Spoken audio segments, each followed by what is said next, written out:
I'll now request the conference chair, Dr. Sachin Modgil, to kindly join us on the dais and felicitate our speaker.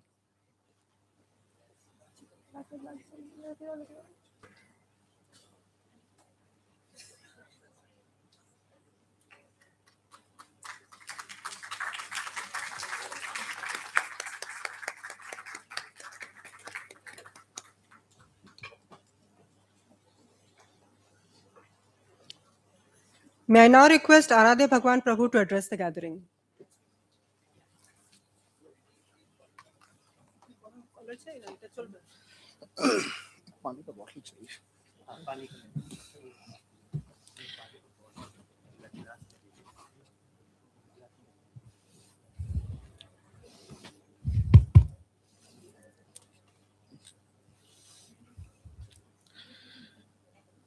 ॐ ज्ञानतिमिरन्दस्य ज्ञानाञ्जनाशलाकया चक्षुरुन्मिलितं येन तस्मै श्रीगुरवे नमः।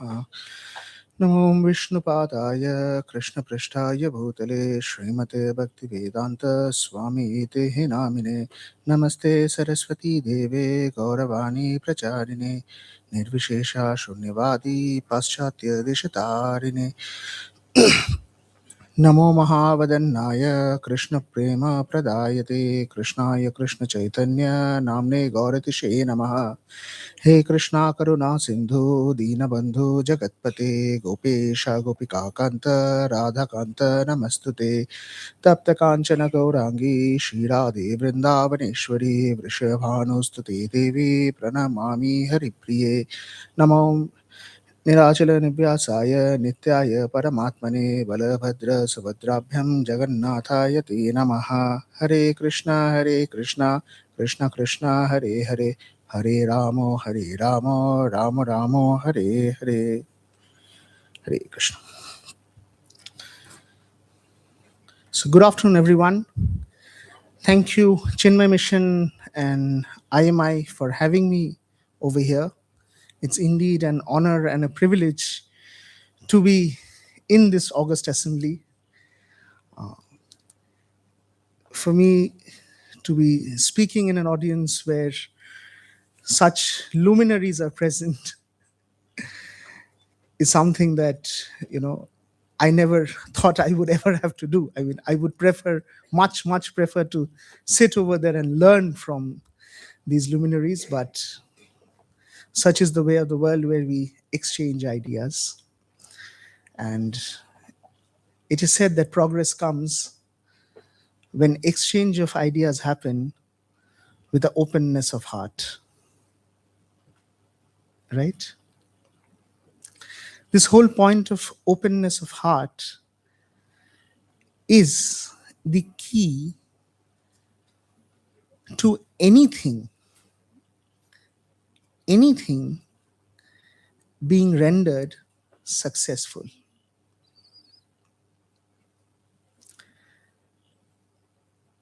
The reason I say this is because many a times we, as an academician, as an expert, as a professional, embark ourselves on activities and actions which ultimately leads to greater problems. There is one professor, Professor Otosh Kamar. He is from the MIT Sloan School of Management, and he has developed this theory called Theory U. In the introduction to Theory U, he writes that mankind has multiplicated manifolds all the problems that he has set out to solve. An example, he speaks about how air conditioning is meant for us to feel comfortable, fight the hot weather, and things like that. And inevitably, as we know, air conditioning has led to such greenhouse gas pollution that the world is now fast forwarded into a heating ball, right? So, this whole idea of mankind manifolding the problems that he sets out to solve, the only way to solve this thing is to go back to the root from where mankind has started or approached problems. When I say that, what do I mean? What I mean is that in today's world, most of us, if not almost all of us, we embark on a journey of our lives, of our careers, of our professions, based on social expectations, based on, you know, metrics such as salaries, indicators such as job location, you know. So somebody defines that, you know, I would have to grow up and work in America. Somebody defines I would have to get a seven figure salary, you know, things like this. So essentially, whatever is the driving force for that activity is itself misplaced. So the starting point itself is misplaced. And when you start with the wrong GPS, nowadays we use a lot of Google GPS, so we know if GPS fails, what happens to us, you know. Google maps का तो वैसे भी बदनाम है, ऐसे ऐसे रास्ता में घुसा देता है जो रास्ता एग्जिस्ट ही नहीं करता है ना. So if our GPS of life is not in the right place, everything will get hodgepodge.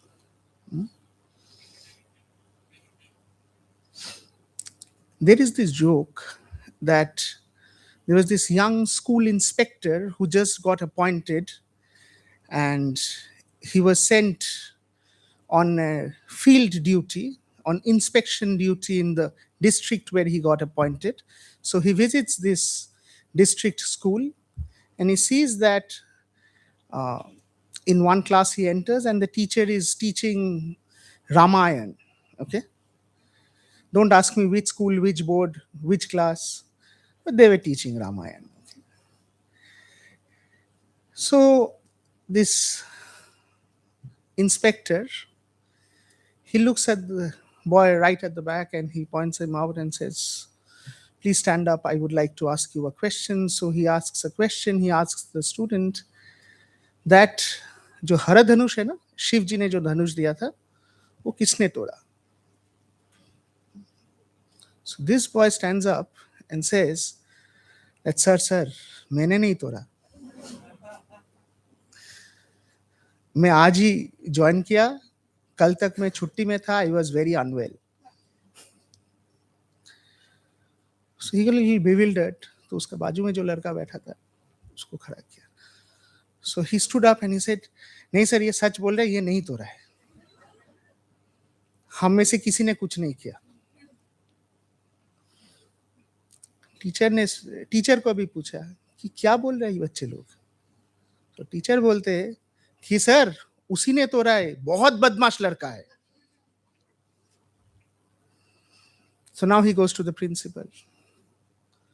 So the principal says that sir क्यों इतना झमेला कर रहे हैं सर, अभी थोड़ा इसको यहीं पे निपटा लेते हैं सर, ले दे के इसको यहीं पे दफना देते. Now he goes crazy. Now he goes to the school board. School board का आंसर क्या है कि सर ठीक है हर धनुष तो तोड़ा है, एक बनवा देते हैं.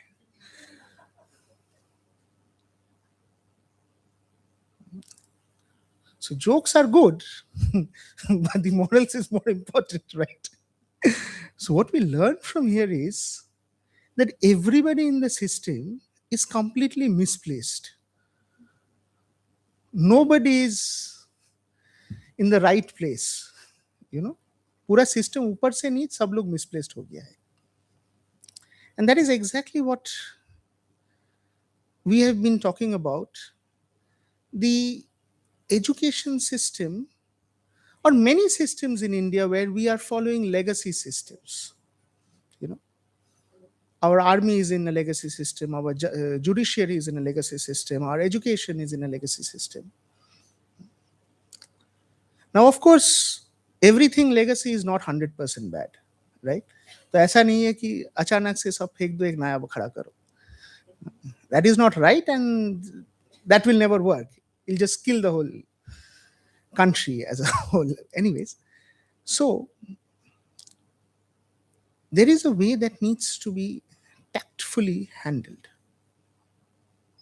And that tact is the Indian knowledge system, which has been very nicely over the years being injected into the Indian education system. Now, why is the Indian knowledge system particularly the answer to this problem? So, I'll give you one small example. Okay, you're sitting in the city called Calcutta, which is in West Bengal, just 300, 130, 35 kilometers north of Calcutta. There is a very old town, okay, called Navadvip. It's about 130 kilometers north of Calcutta. It used to be known as the Oxford of the East. Navadvip is most famous for giving India's one of the first proponents of social reform, whose name is Lord Chaitanya Mahaprabhu. Different people refer to him with different names. For the Gauriya Vaishnavas, the line that I belong to, he is the incarnation of God himself. So he is the principal proponent of this philosophy, and we regard him as the God for us. But nevertheless, Chaitanya Mahaprabhu is a figure that has grown so large that every sect in India respects him for his work. I will not get into the Vedanta philosophy and this and that, but the work that he has done, the social impact that he has created, has made him such a big and such a revered figure. His biography is known as the Chaitanya Chaitamrita, which is like one of the best stellar works of Bengali literature, so much so that it is used as the central text for anybody who is doing masters in the Bengali language. So in that book, to explain his character, the author of that book, Krishnadas Kaviraj Goswami, he uses a Sanskrit text from a 5,000-year-old Purana known as the Bhagavatam, Srimad Bhagavatam. In the 10th canto of Srimad Bhagavatam, he quotes a shloka, Etava janma safalyam dehinam iha dehishu prane arthe dhyayvacha shriya evachare sada. What does this mean? It means the duty of every living being is to perform welfare activities for the benefit of others with his life, wealth, intelligence, and words. Mark the word safalyam over here. So, this is the definition of safalyam in the Indian ethos. This is where IKS stands out. IKS is not just some Sanskrit verses. IKS is not learning temple architecture. IKS is not mugging up the Sanskrit verse equivalent of the value of pi. Okay. IKS is that GPS which helps you understand, or helps us all understand, how we are misplaced. Because this whole definition of success, which has completely screwed us, which has completely screwed us with things like this. There are other verses of how Safalyam works, how you get to that point, you know, Abhyasa, Vairagya, all these things, Sharanagati and all these things come into the picture later. But the basic GPS of which direction one should move in order that one can enjoy lasting success in whatever endeavor he or she takes as his life's mission. So, with that note, I would like to congratulate all the organizers over here for having such an important forum of conversation where all of us in our lives can find the GPS. Thank you.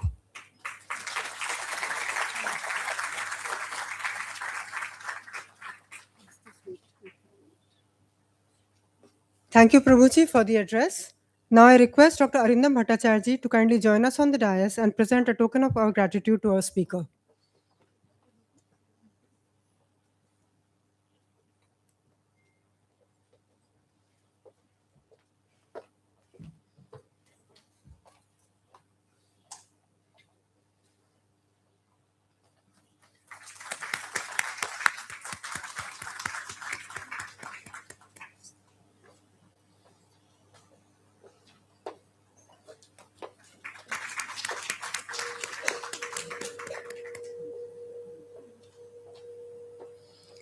Ladies and gentlemen, before we proceed with the academic deliberations of the conference, we take a moment to honor the memory of an individual whose scholarship, vision, and unwavering commitment significantly enriched the field of Indian knowledge systems. To introduce this special tribute, I now invite Professor Sunitha Gandhi to address the gathering and present a commemorative video in remembrance of the late Dr. Radhakrishnan Pillai. Professor Gandhi, the stage is all yours.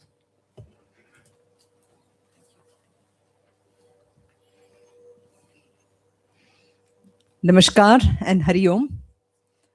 As Professor Roma has already said, we are here today to gather to honor and reflect upon the remarkable life and legacy of Dr. Radhakrishnan Pillai. As was mentioned earlier by Sri Niravji, Radhakrishnan Pillai was going to be here and deliver his lecture in person. And he's right here in spirit with us, watching everything what we're doing here. And in this video that we have put together for you, especially our students, I would like you to see what a wonderful person he was and what made him really special. It was his philosophy that true leadership begins with self-mastery, and he continuously reminded us that we can lead an organization, a team, or nation, but first we need to lead ourselves. You will see in this video how he has portrayed himself, he has portrayed his teachings, he has portrayed how he has translated this into books, and it was indeed his passion to mentor many youth. And he believed fiercely in India's potential to lead globally through intellectual and spiritual growth through the books of Chanakya, Arthashastra, and even principles of Bhagavad Gita. He's inspired countless young people like yourself, and he always asked students to aim big. So as we remember Dr. Radhakrishnan Pillai here, the greatest tribute that we can offer him is not just to quote his words, but to embody his principles. So let us lead with that foresight, act with ethics, and remain dedicated students for life. So let us watch the video.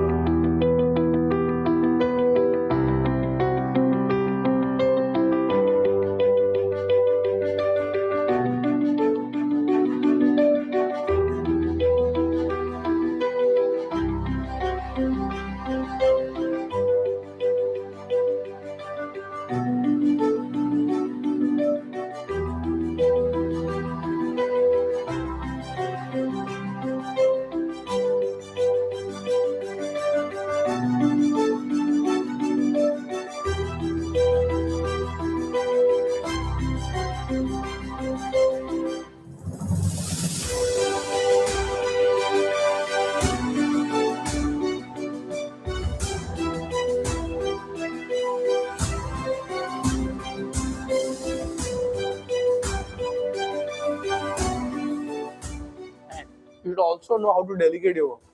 When you become a manager, there are people below you, right? Don't do everything yourself. Delegation is a science by itself.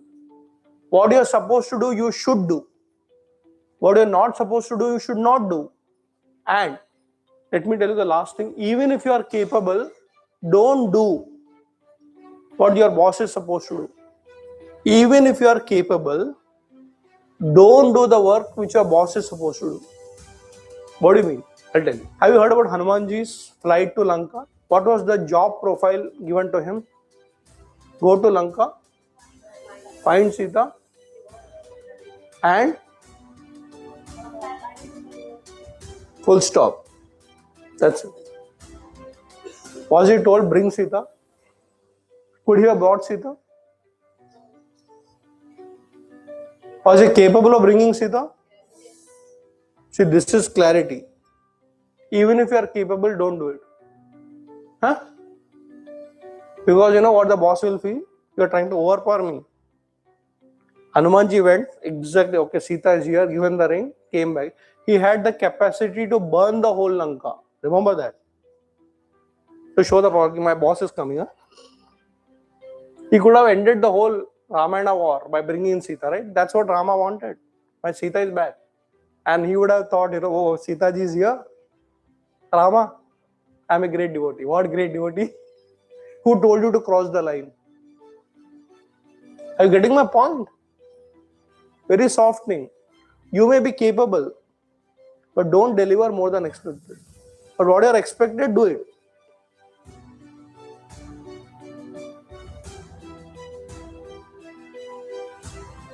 The first lesson from Chanakya is learning.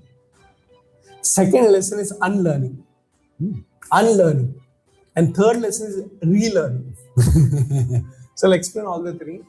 So if you're a leader, you have to learn about leadership. A lot of people think seniority makes you a leader.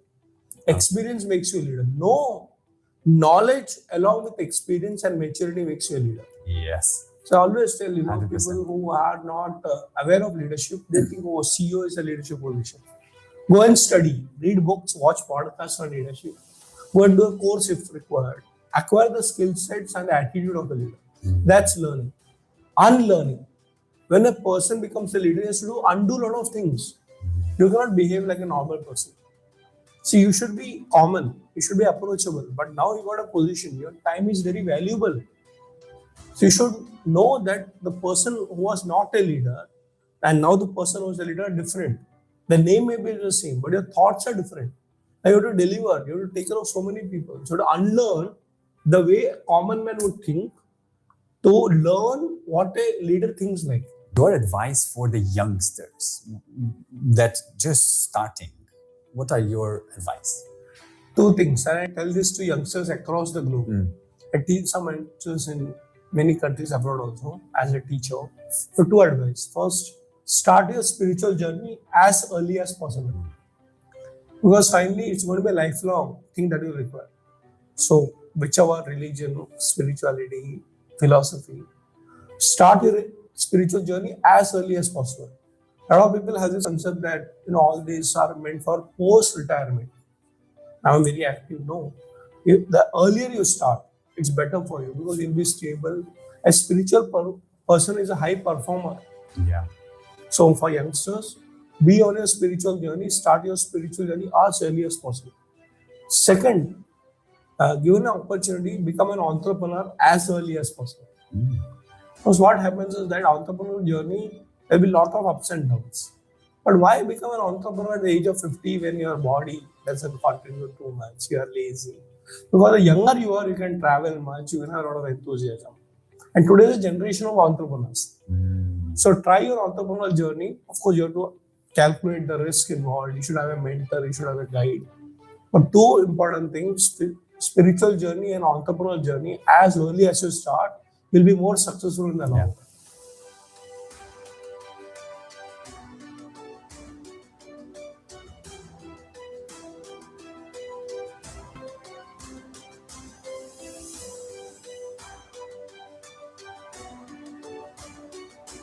Because I remember 20 years ago, I had called up Advay Anandji And I say, I want to study Kautilya Arthashastra. Is it not Kautilya? Kautilya. Come here. Came all the way from Bombay. Said, I will make sure you study Arthashastra, but there is no course. And he appointed a research scholar, Dr. Gangadharan Nair, one teacher, one student. I went back with a certificate from SIF. That's how change happens. And I still remember my Bombay friends asked, where did you go? I said, I went to a modern Gurukul. That time CVV was not there. So I represent SIF also, CVV also, Chinmaya Shodha Sansthan also, and of course, Chinmaya Mission.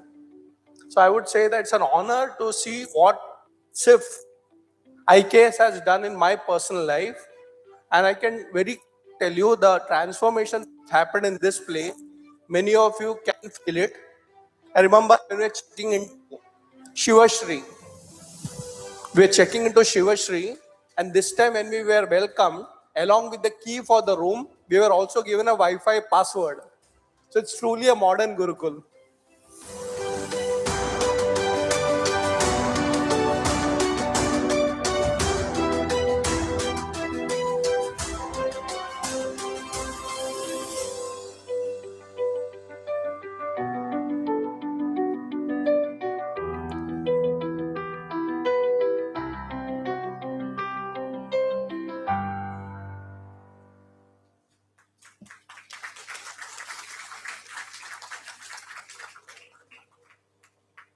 Namaste. With this tribute, we now return to the proceedings of the conference and continue our shared journey of learning and discovery. A renowned Sanskrit maxim is Vade Vade Jayate Tattva Bodha, meaning through dialogue and deliberation, the understanding of truth emerges. Distinguished dignitaries, respected faculty members, honorable guests, delegates, researchers, and students. Our Indian intellectual tradition has long recognized through this maxim that deeper understanding emerges through dialogue, deliberation, and the respectful exchange of diverse perspectives. It is in this very spirit that we now begin our panel discussion on integrating Indian knowledge systems into teaching, research, and institutional leadership that delves into the profound wisdom embedded in our ancient roots, the Indian Knowledge Systems panel. I would now request all our distinguished panelists for this session to kindly join us on the dais. Professor J. Ajit Kumar, Professor XRI Jamshedpur.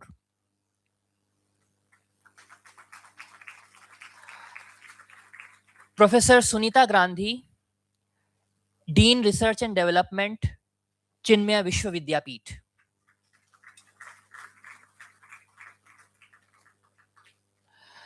Dr. Ajinkya Naware, Core Faculty, Science of Spirituality, Organization and Leadership Studies, SP Jain Institute of Management and Research. And the esteemed moderator of this session, Dr. Roma Puri, Dean Academics, IMI Kolkata.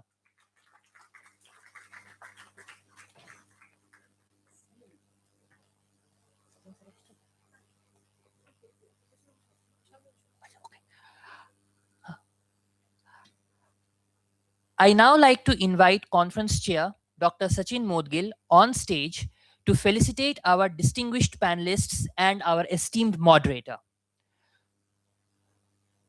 Professor J. Ajit Kumar.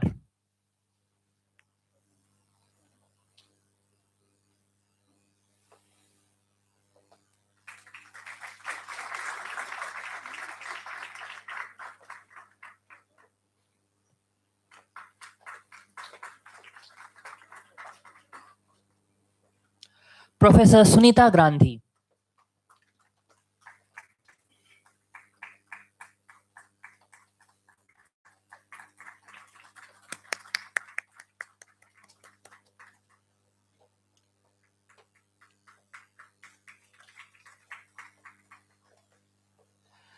Dr. Ajinkya Naware.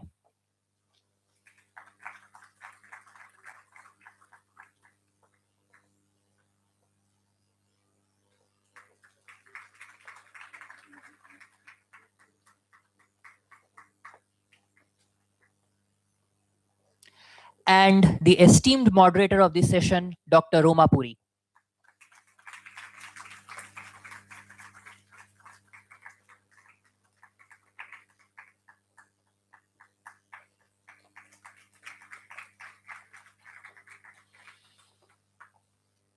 Now, I request dignitaries on the stage to kindly come forward for a group photograph.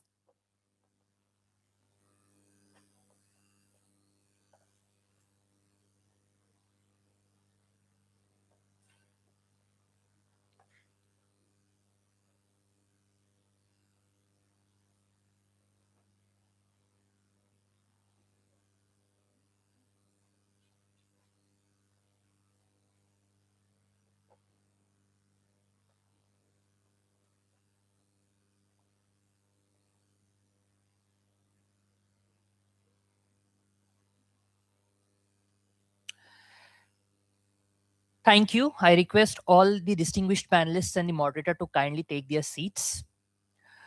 It is my honor to introduce our distinguished panelist, Professor J. Ajit Kumar, Professor, Production, Operation and Decision Sciences at XLRI Jamshedpur.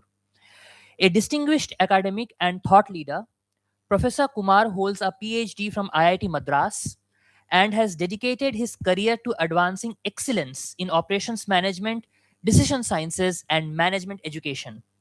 At XLRI Jamshedpur, he has played several key academic leadership roles, including Associate Dean, FPM and Research, contributing significantly to research, doctoral education, and academic innovation. Professor Kumar is committed to nurturing holistic thinking among leaders.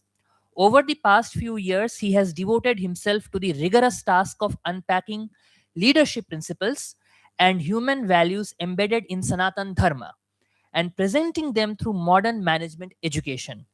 This makes his insights especially valuable to today's discussion on Indian knowledge systems and institutional leadership. It is my privilege to introduce our another distinguished panelist, Professor Sunita Grandhi.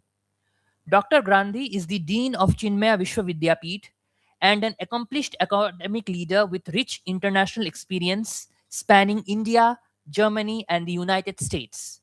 Throughout her distinguished career, she has been deeply committed to advancing higher education, nurturing future leaders, and promoting interdisciplinary research. Her work is especially recognized for bringing together the timeless wisdom of Indian knowledge systems with contemporary perspectives on management, leadership, and organizational development. As the chair of this conference, Dr. Grandhi has been instrumental in shaping its vision, creating a vibrant platform for scholars, practitioners, and thought leaders to engage in meaningful dialogue and collaborative knowledge creation. It is my privilege to introduce our another panelist, Dr. Ajinkya Naware, core faculty, Science of Spirituality, Organization and Leadership Studies from SP Jain Institute of Management and Research.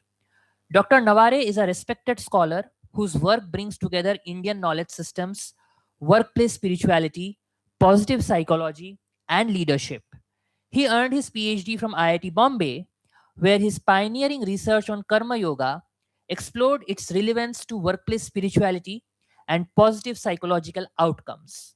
His research has been published in leading international journals and has received prestigious recognitions, including the Best Paper Awards from INDAM and IISc, as well as the Most Cited Paper Award from Wiley. Passionate about integrating timeless Indian wisdom with contemporary management, Dr. Navare's teaching and research continue to inspire students, scholars, and leaders to build organizations that are not only high performing, but also purpose driven, ethical, and deeply human.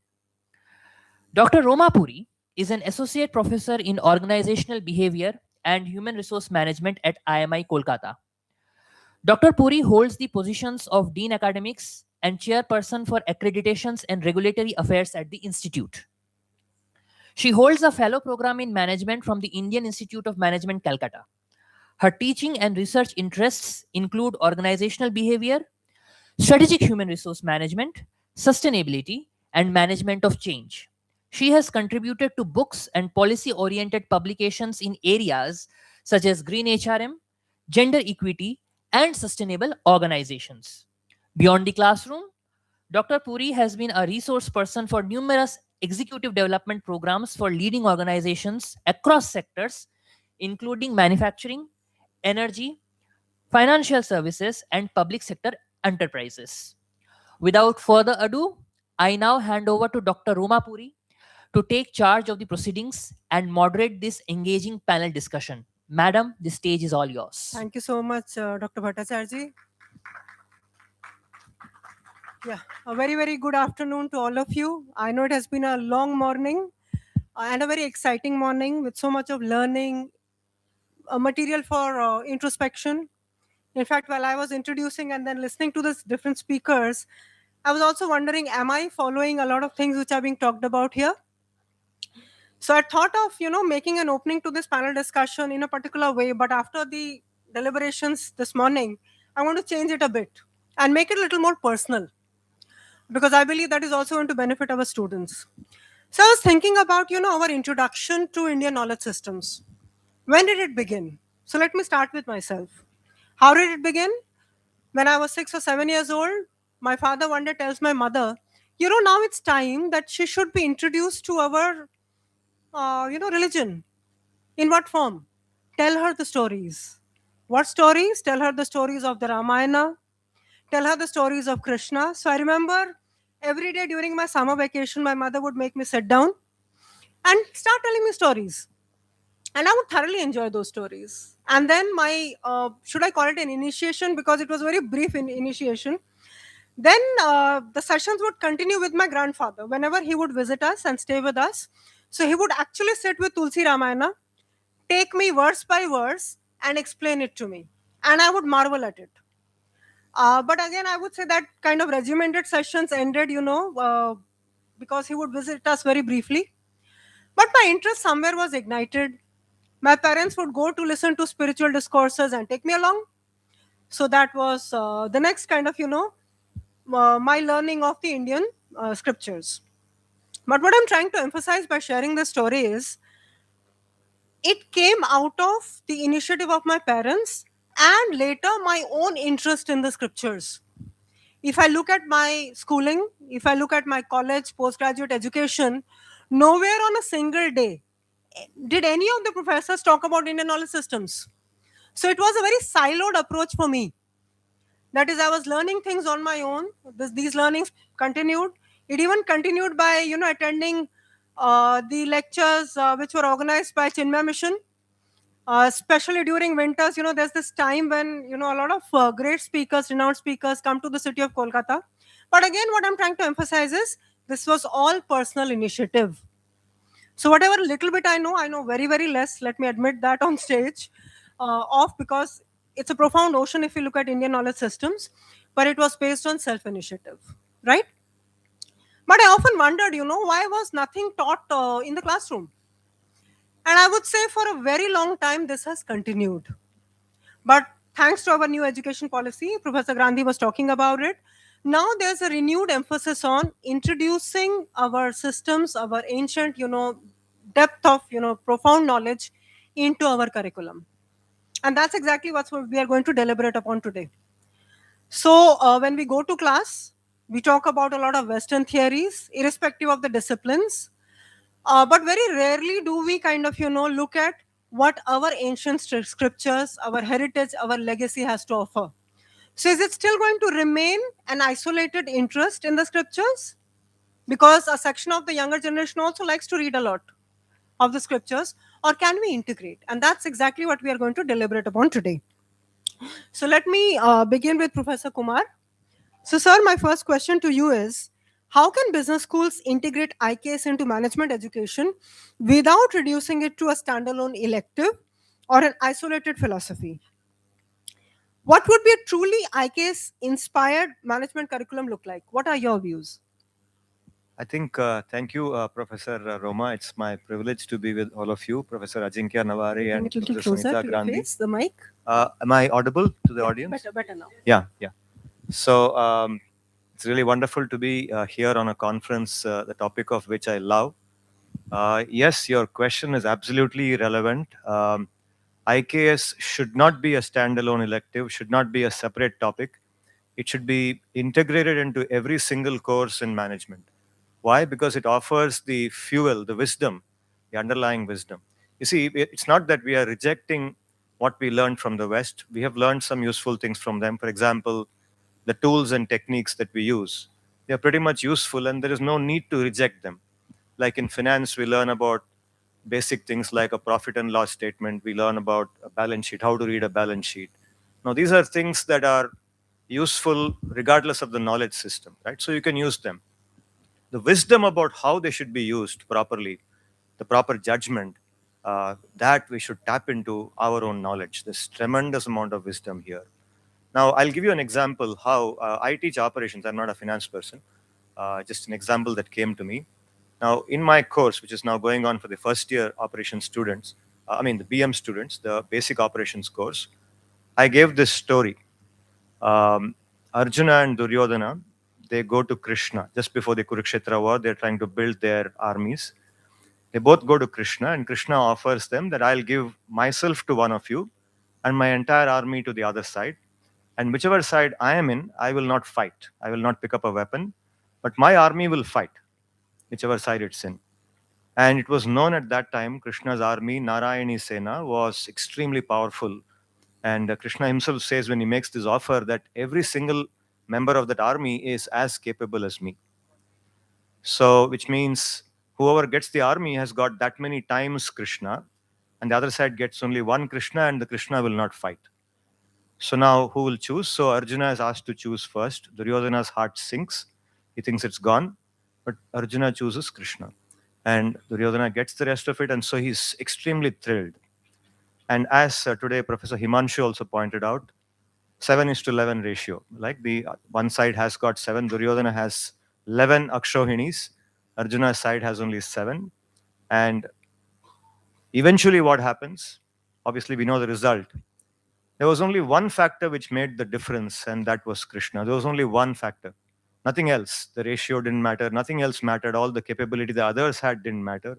There was one element which mattered, and that was Krishna. So the point here is, you see, there is a difference between capacity and capability.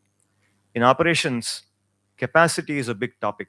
And when we talk about capacity, we also talk about capability. Capability is about how you use capacity. The wisdom with which you use your capacity is capability. Capability is not merely capacity. So you have a match between two teams. One team has got 11 players, the other has only 7 players.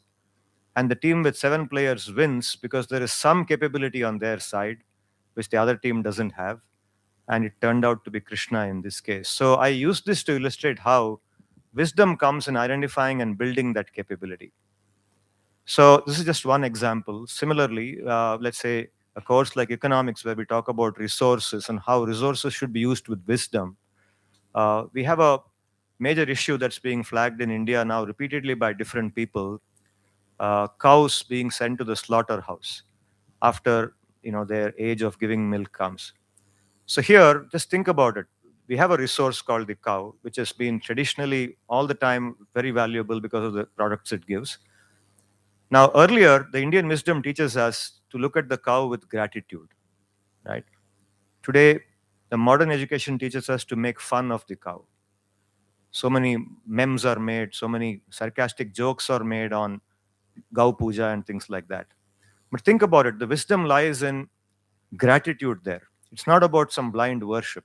There is gratitude to a resource from which you got so much. Will you send your mother to the slaughterhouse just because she's grown old and she cannot do any work anymore? We'll never do that. Why would we do that to another resource like this, just because it's an animal?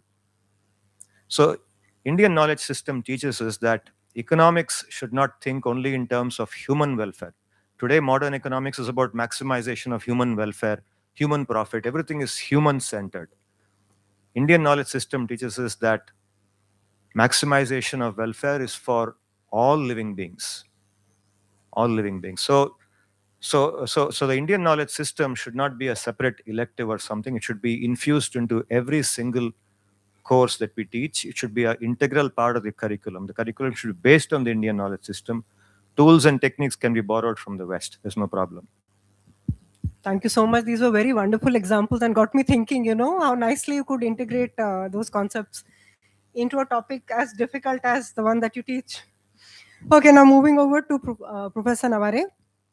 Again, on similar lines, how can we integrate IKS into management education that will be rigorous so that students take it seriously, but at the same time make them experiential rather than, thinking about these as very, very religious or prescriptive or very tokenistic? Can you Yeah, share yeah, some examples from your class as well? yeah.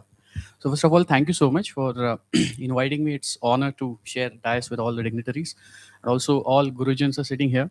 So whatever, if I say something good, the credit is to be given to my gurus. If something wrong, I take the responsibility. With this caveat, I would like to add, I would like to share that I don't look at IKS as IKS because I'm little not very comfortable with this term. I tell you why, because the depth and breadth of IKS is like ocean, and we work in management institute. So I think we should only look should as in we should consider the relevance of our knowledge system for management. So for that, we can say it is Indian management or Indianness into management. And when I look at Indianness into management, we are actually looking at two things. One, which is already people have talked about, that is looking at the scriptures and then say that how it is relevant today. But the second approach could be that looking at the people and what they are doing, how they are doing, and what is that Indianness into their working and bringing it into the management. So I will try to answer this question on two levels. One is at a very macro level and what can be done at a micro level. So at a macro level, earlier I used to feel that we need to bring Indianness into mainstream. Later I realized that I was thinking wrong. The ideal thing is making Indian management education Indian. That is what is important. uh, I remember the guide of my guide, the guru of my guru, said that he did his education in IIM Ahmedabad. From IIM Ahmedabad, he said, I got to learn the best of the American models in top Indian school. I think that's a big question mark, and we should not think of bringing Indianness back, but I think we should revolutionize the education in such a way that Indianness becomes the mainstream. How to do that? Number one, research. We need more and more researchers doing research in this. Number two, teaching. That we need to have more and more teachers talking about this and bringing all these things into classroom. Number three, practice. That how we can actually inform practice. And number four, and I think which is the binding force, that is institutionalization. How we are institutionalize this particular thought. Uh, and with NEP, with this IKS thing, I think slowly we are moving towards institutionalizing what we are planning or what we are envisioning. Now coming to the teaching part of it, or how to bring that into classroom.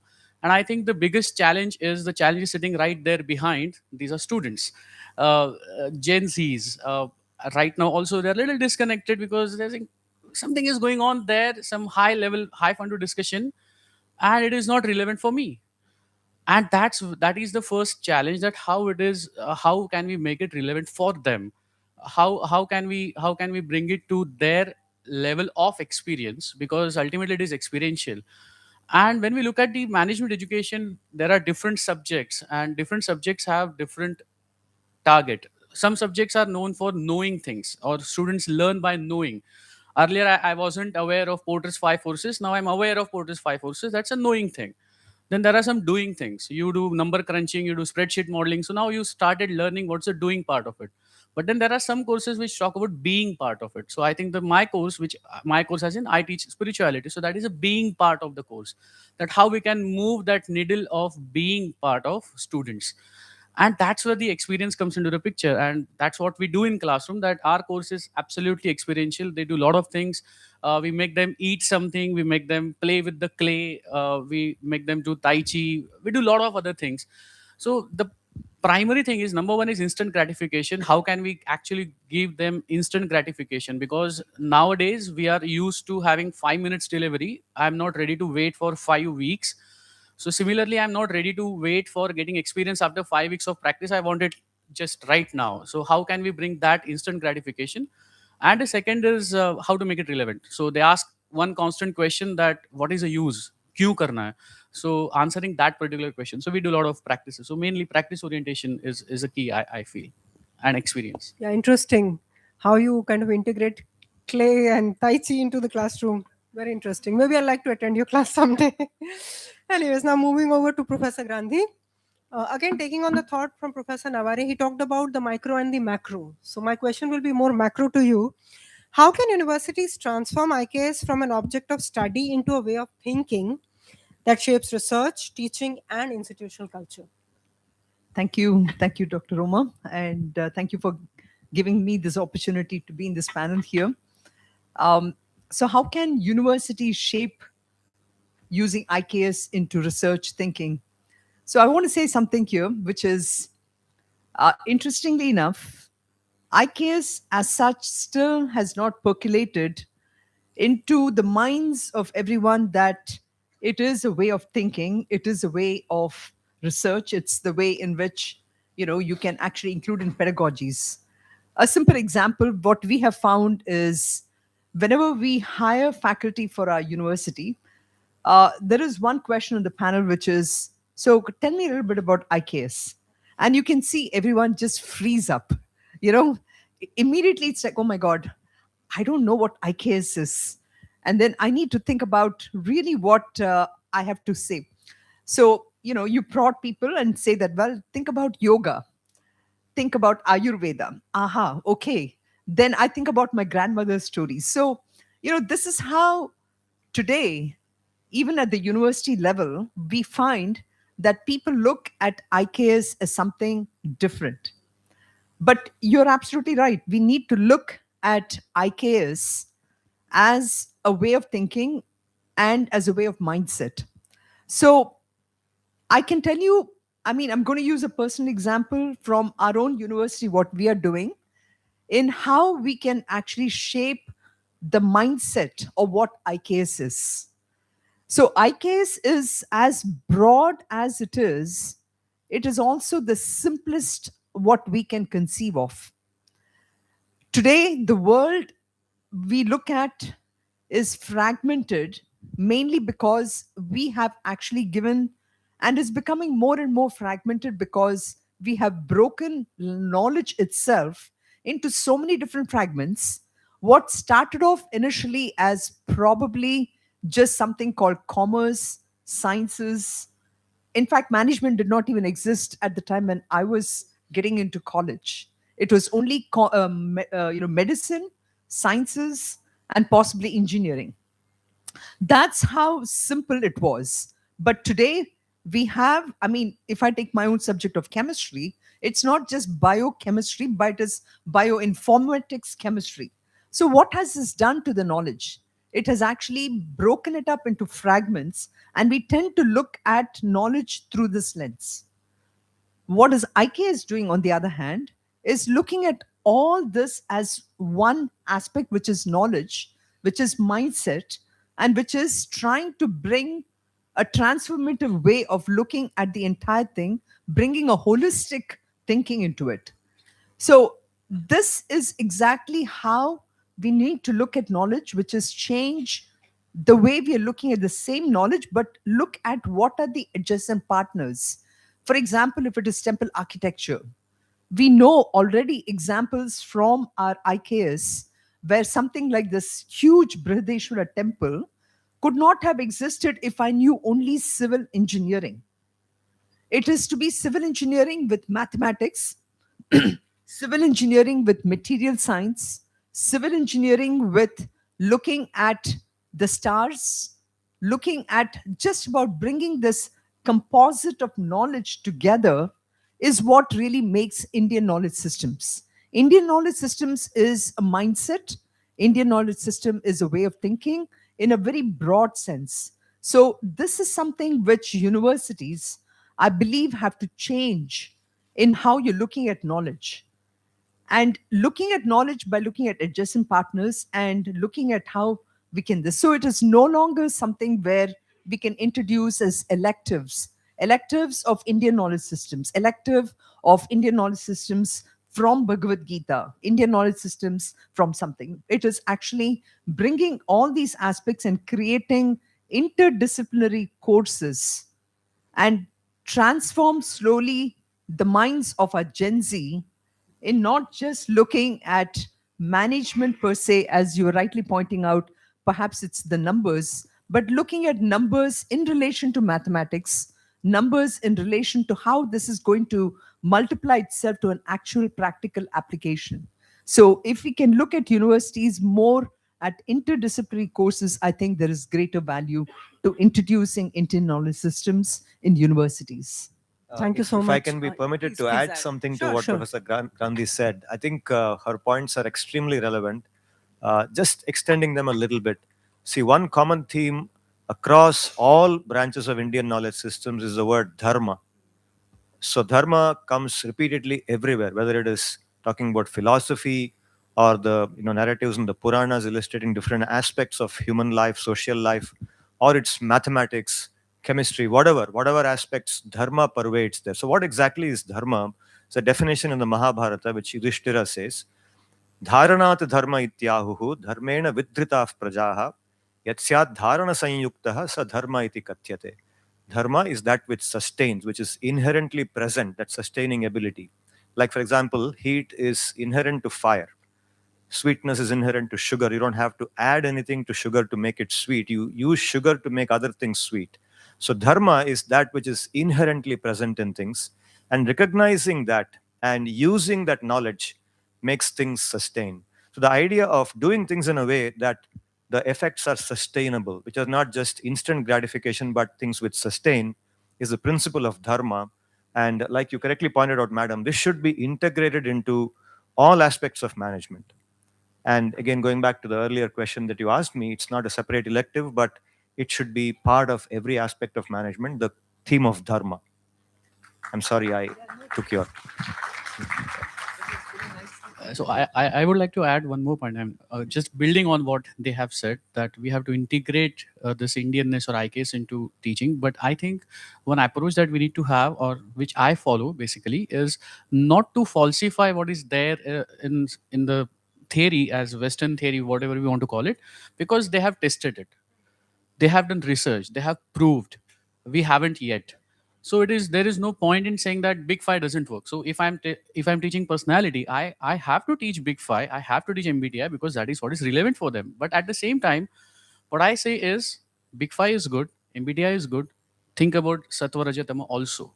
So that is where we are augmenting the existing theories rather than just saying that it is wo sab to theek hai, but we have something better for you, because that will then it creates the gap, and the gap is still visible here also, that students are sitting at the back and people are sitting in the front.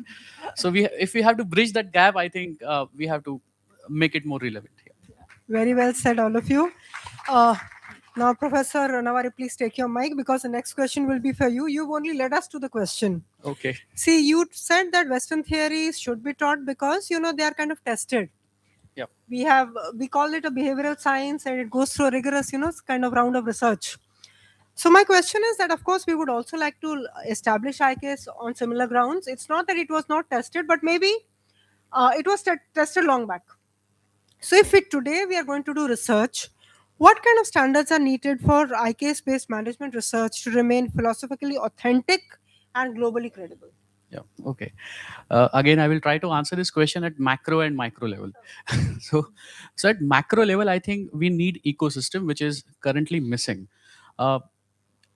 We are slowly moving towards it, but I have received enough humiliation after my PhD when I was applying for different places, and because my PhD was in Karma Yoga, and they said, class mein jaake kya karoge? Will you tell them stories? And our students are not interested into all these things.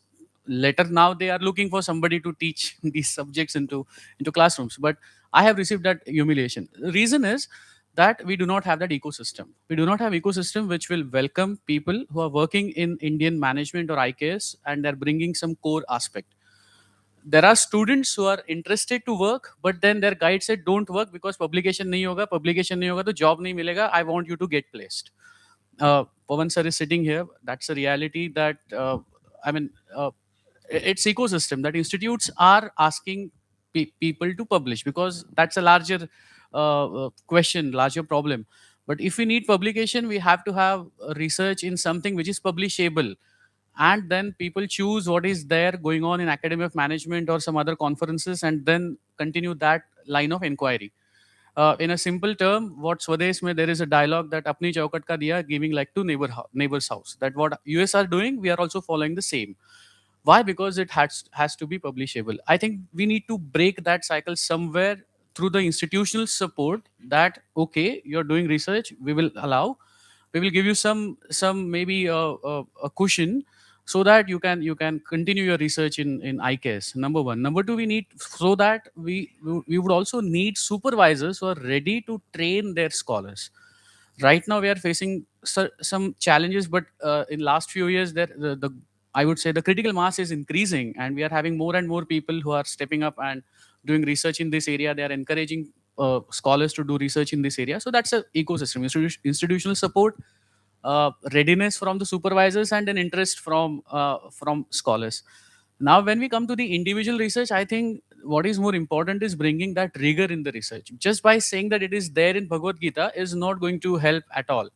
We have to make it very much relevant, very much consumable, and also rigorous, which can stand the existing standards of research, international research. uh, I can tell you one example, that in my Karma Yoga research, we went for quantitative method. And there is a process given in Gita, that how Karma Yoga can be practiced and what are the different steps. Believe me, the whole process was exactly came statistically significant through our study. Again, the credit is not us, that is already given there. We just tried to put it in the today's context. So we cannot compromise on the research rigor. That rigor has to be there, then only they will listen to us, they as in the international audience. Otherwise they will not. I remember that first paper I sent, and they said, "Why are you sending this to us? Because you're only talking about your thing, and we don't understand it." So we have to bridge that gap. We have to join the conversation, and to join that conversation, we have to have currency, and that currency comes from the rigor of the research, and that should not be compromised. So it's a again ecosystem, that institution guides and the willingness from the students. Thank you. Yeah, very well put. It is true, but again, you are also mentioning that the ball is set rolling. The interest now is there. So international, publishers are waking up to the fact that there is a lot of relevance in what we are talking about in India. So yeah, all the best for more research Ecosystem is building. I would like to mention in India. Professor, yes, Professor B Mahadevan. He Hmm. did the special issue on IKS in IMB review. So Hmm. slowly now, as I said, ecosystem is developing, thanks to NEP and this IKS forums. And we are optimistic that things will change in next few years. Yeah, Professor Mahadevan, by the way, was here for one of the IKS panels we had during the ISTSI conference. So we had the opportunity of listening to him as well. Now moving on to the third part of the theme of this panel was about institutional leadership. So when we are talking about IKS, I believe we are looking at leadership from 2 points of view. One is how are we developing future leaders? The one sitting at the back over there, I see future leaders being produced by IMI Kolkata. And the second is also turning the lens inward for academic leadership. Leaders are going to produce leaders, so we need to also see how can we integrate IKS into academic as well as the future leadership that we are talking about. So my next question is to Professor Kumar. So which principles from the Indian knowledge systems do you believe offers the strongest foundation for developing leaders who can remain ethically grounded and also navigate today's organizational realities? Well, if you talk in terms of principles from Indian knowledge system, there are many. But then if I have to pick one among them, that would be the principle of Seva Bhav. Seva Bhav is a key word. It's used very commonly, but what does it actually mean? Now, there are two components to it, Seva and Bhav. The word Seva simply means service. Bhav means selfless service. Bhav is the mentality of selflessness, paropakar. You see, there's a shloka in the Indian knowledge system which is taught, which was taught, which is still taught wherever Sanskrit is taught to school children. Paropakaraaya vahanti nadyah, paropakaraaya duhanti gavah, paropakaraaya phalanti vrikshaha, paropakarartham idam shariram. The trees, they give us fruits. They don't eat their own fruits. The rivers carry water. They don't drink their own water. They give it for others. The cows, they bear milk. It's only for others. They don't drink their own milk. And therefore, we carry these bodies, and these bodies are meant for others' benefit and not for our own. So this is Paropakararthamidam Shariram. Paropakar and Seva Bhav is the mentality that a leader should essentially have. Everything that I do is for the benefit of others, not to maximize my profit. You see, this idea of profit maximization comes from the West. It is not there in the Indian business system. If I were to use that word, Indian business system, the system that ran India and made it into a very wealthy and prosperous country, attracted by which all the invaders came here. Now, that business system which built India was built on the principle of Paropakar. What can we do for others? How can I, whatever wealth I earn, the wealth is earned for the benefit of the entire community, not for just my own.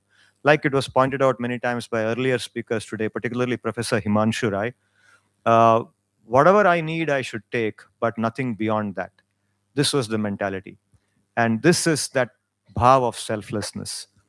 Seva bhav, I would say, is the key principle. If that is integrated, and there's a lot to say about it, but for want of time, let me just conclude by saying this much. If you are able to master this concept of seva bhav and bring it into all the leadership that we do and we train others to be, now I think that would be excellent. I mean, that would be where we capture Indian knowledge system in our real lives.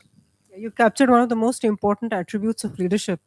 Today, we see leaders, I would say, there's a very dark side to leadership with very self obsessed leaders, only thinking about organizations and not people who actually run those Yeah, organizations. so you must get the narcissism out of it. Absolutely. Completely. Absolutely.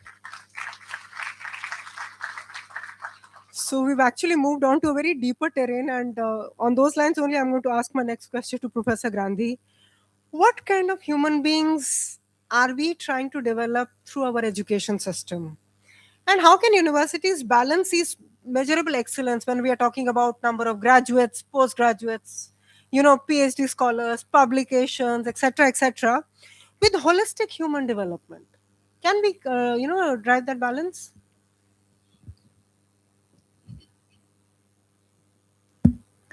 Thank you for that question. Yes, it's a very deep question. It is something that I think we all ponder upon this quite a bit. What kind of human being are we developing? And this is, I would say, also a very important question for our Gen Z group here. I want to also take this at a level where when you ask the question about what is the most important thing that we can learn from Indian knowledge system is really to understand who am I?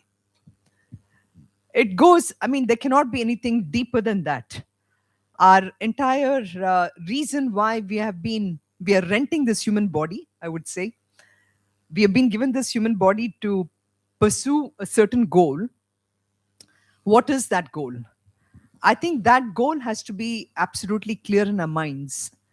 And we all are goal oriented at different levels and at different stages of our lives. And even for our young population here, it is something that once I really understand who am I, what am I doing here, why am I here even in this conference, and how am I using this physical body with all its panchakoshas, whether it's the Annamaya Kosha, Manomaya Kosha, Pranamaya Kosha, Anandamaya Kosha, everything, we will actually get to this state of really understanding who am I. And this really helps us very much in our relationship building, which is an extremely important thing which our youngsters are going through. I'm sorry to say, but this might lead to a loss of jobs for a lot of psychotherapists, psychologists, and everyone. But I think we will get deeper into truly understanding who am I with a real clarity of purpose. And then it goes back to what Himanshu ji was saying today about understanding what my true potential is. If I know who I am, where my passions lie, and what is my skill set, then that is going to lead me to understanding how am I using this body and everything to function in this world and to truly understand what is making me happy. Among the Panchakoshas, again, we have the Anandamaya Kosha, which really gives the answer to this question. The Anandamaya Kosha really is that ignorance layer, which ignorance is bliss. We look at it that way. but it is that kosha which deals with many of our desires, and where truly this answer for who am I lies.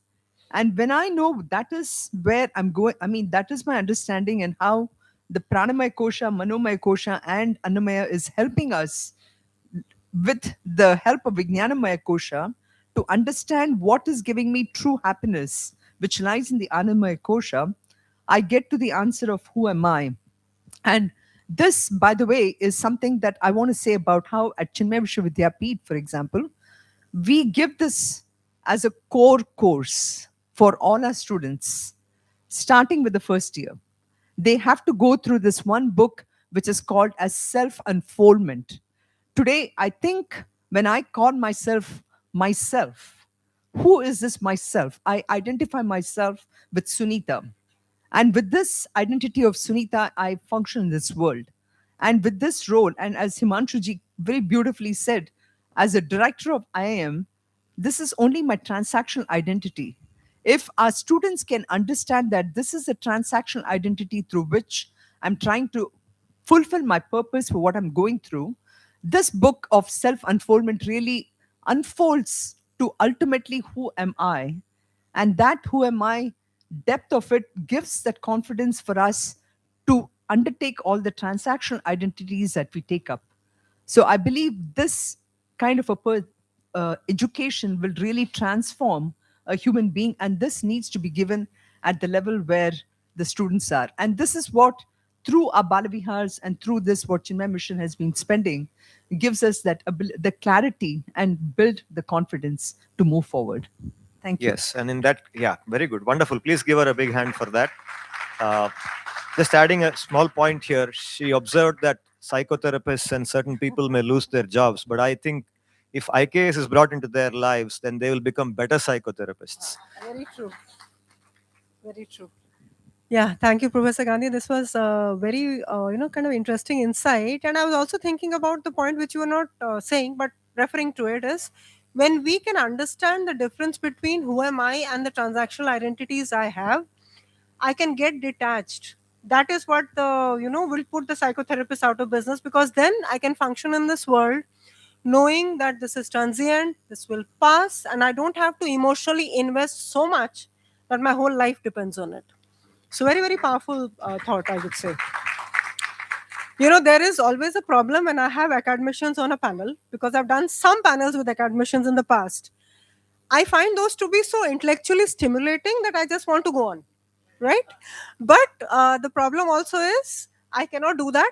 I have to think about the audience, because the audience also has questions. So now we'll open the floor for maybe 2 to 3 audience questions in the interest of time. Okay, I can already see one hand up. So can a mic be please passed on? Okay, already 3 hands up. So we'll freeze it here. Yeah. So we'll take some more questions. Yeah. And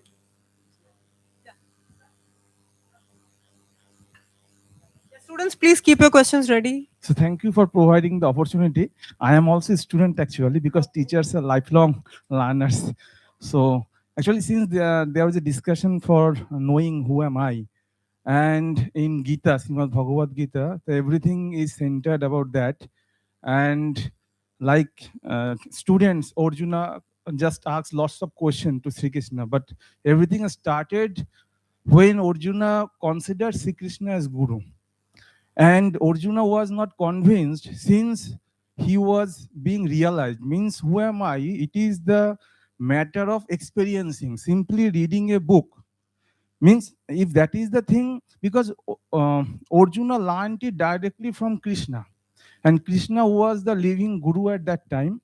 And if you just research on this, when the guru is living, then no one understand. When he leave, then everyone understand, because that body becomes a barrier. It creates a ego. Why should I consider him as guru? That becomes the thing. But if one considered that he is the guru, and that thing can actually make one self-realized. Now the question is how one can understand that one person is guru. Since I am a technology background, I am PhD in biotechnology. So what I have found out that there is a concept of aura. And if we consider the guru, then their aura is something different from other person. Means 90% of the disease are psychosomatic. And by studying the aura, one can understand the state of chakra and all these things. So with the study of aura, one can know who is the actual guru. And we can find out that, and if we pray for self-realization, then it is the easiest path to get that answer that I am a soul. And second thing is, we have a deep regard of all the guru that were in past, like Guru Nanak and all the Samadhista guru. So we worship them. But what we want to them, we want them as a physical things. I need this thing, that thing, but we don't want self-realization to them. If we pray to them that we want self-realization, that can be an easy process to attain. So Very thank true. you. Thank you. Very true. Thank you. Thank you for your thoughts. Any questions from the back? First, let's take the student questions. Yeah.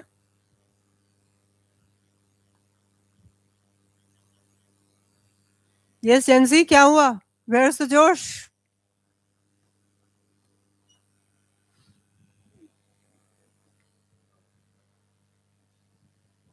Someone in the back. There's one person at the back. Yeah.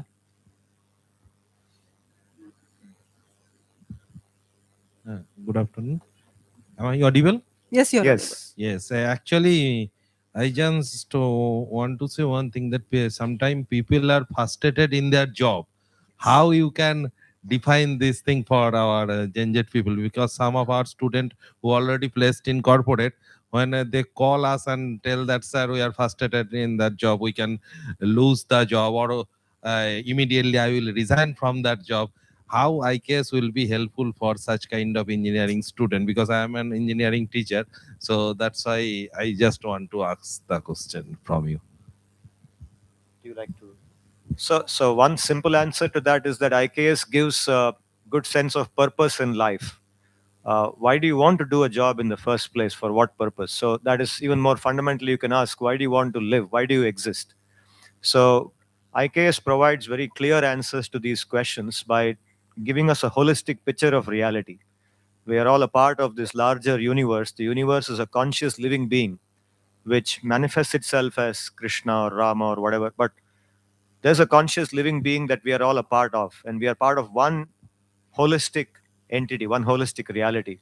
So there are many more things to say there, but then as we understand those things, we feel a deep connection with it, and a sense of purpose in life develops.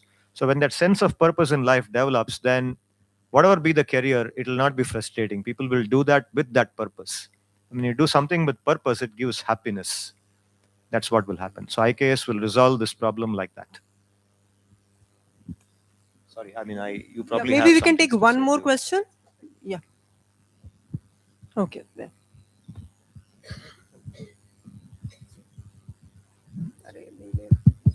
Hello, I'm Dr. Mukherjee. I just want to tell about the koshas which Professor Gandhi was enumerating. Just I was entering IIM, I saw that they had built the just the entrance. कच्चा ही था cement, वो घिरा हुआ था. Then why can't we make, with Dalmia ji as an engineer, why can't we make 5 steps so that you have the Annamaya Kosha, Manamaya Kosha, Pranamaya Kosha, Vigyanmaya Kosha. So when the IKS conference should give something to it immediately. So when they're entering, they know the existence of the 5 koshas, which is very important. That's a wonderful thought. Yeah. Thank you. Thank you. Thank you so much. Thank you. Okay. Thank you so much, panelists, for your wonderful insights. One more question here. Someone Okay. raised their hand Yeah. here. Okay, Two please. students I see. Professor साहब आप पूछेंगे? ठीक है, ठीक है. एक student का question है, then yours.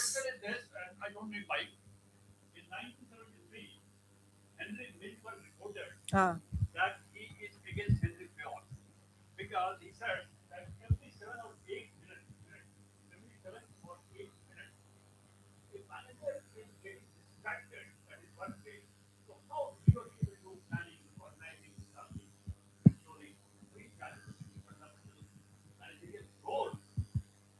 My concern is that in 1973, after 7 or 8 minutes, people lost concentration. For Gen Z, how we can suggest that they can actually hold their concentration for longer period? Because as a student, I believe, when I was a student, that unless you hold your chair for 2 hours continuously without any distraction, you can't understand any concept. So how this concentration period can be improved? That is my question. Yes, who would like to take this question? How to improve Yoga teacher. concentration? Seriously, it's a big problem in class. So what I try, again, I'm a very very beginner. What I try is I teach spirituality. So I have seen that our students, just like they are sitting right at the back, they are not interested or they are not capable of reflections as of now, because they have not gone through enough life experiences. Number one. Number two, the speed of life has increased so much that nobody has time to stop and look back and think about what has happened. So what we try to do is we actually make them do something. So it is a journey from doing to knowing to being. So when they do something, they enjoy. So for example, even we use Harvard simulation to teach them what is purpose, what is Swadharma. But they do Harvard simulation, they like it, they see that okay, there is that aha moment comes when they realize that okay, there is some instant gratification factor that is coming into the picture. So that's the one solution that I have found, but I do not have the answer to the question of Pawan sir. Okay, there was a one student question. Yes, can we take that? Thank you, ma'am, Yeah, for the one more. opportunity. So, sir, since my childhood, I have been like my parents have been tell that if you do a bad karma, it will return back to you. So, I want to know what's your take on this, on karma. My take on this. Yeah, karma expert. I do not know. As in, people say that there is karma theory, but one thing is sure, that whatever we do comes back to us. And the reason is very simple, that the whole world is more like a net, right? There is a concept of Indra's net. So this is all connected. So if you look at the connection, we have seen in 2020 what happened. So something happened in one small village of China and it impacted the whole world. Why? Because the world is connected, right? So if you look at the net, then if I'm sending some actions to that net, they will come back to me because it is all connected. As simple as that. That's a simple thing. We can go deeper into philosophy, but not now. Yeah. Thank you. Yeah. Have you sent them a mail about class participation marks or something? Or suddenly there is one more hand coming up there. Okay, one more question. No, they were feeling left behind. There was FOMO, fear of missing out on asking questions. Okay, we'll just take this one last question. I think I can see one more hand. Yeah, you want to ask? Yeah, yeah, please. Can the mic be given to her?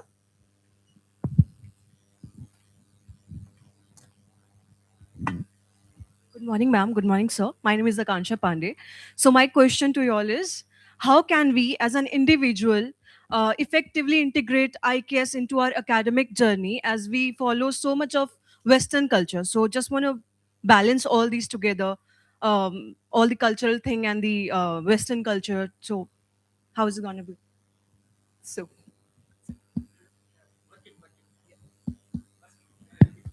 It is working? Okay, all right, thank you. So how can you integrate Indian knowledge system is what you're asking, right?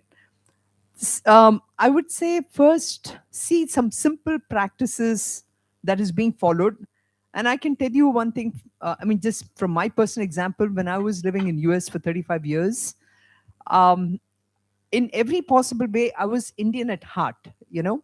I may be wearing Western clothes, pants, skirts, all that stuff.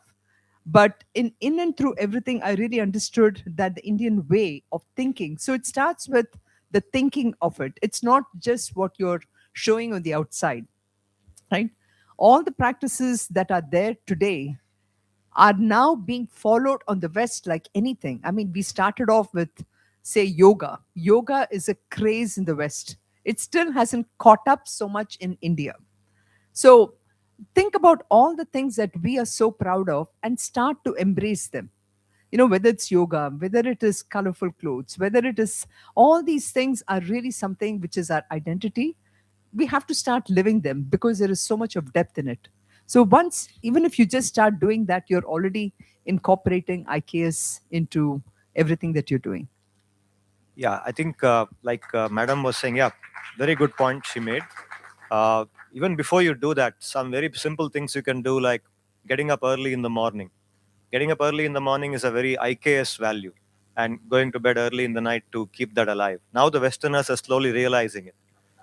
Eating simple food. I mean, we tend to eat a lot of junk food, right? MBA students, I mean, even I eat as a professor. So make the food simple, nutritious, which fuels our thinking and improves concentration. Uh, don't copy in the exam, like Satya, simple principle of Satya. Don't bear any hatred towards others. Look inside yourself. Is there jealousy? Is there hatred? So nirdvesh, the principle of dvesha, being away from dvesha. So these are principles taught in the IKS, which are very basic, which can be applied in the lives of MBA students and their professors too, to make the journey much more fruitful, much more successful. If you Thank you, connect sir. with me in the future, I can give you more. Thank you, sir. Thank you so much, panelists. This was really a wonderful panel discussion. Now over to Dr. Bhattacharjee. Thank you to all our distinguished panelists and the moderator for an enriching discussion.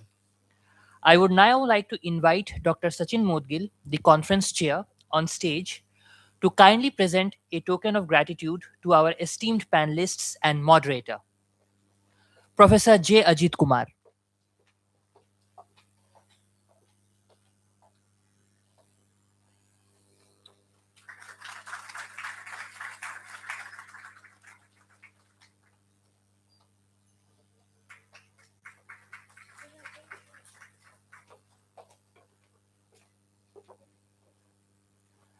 Professor Sunita Gandhi.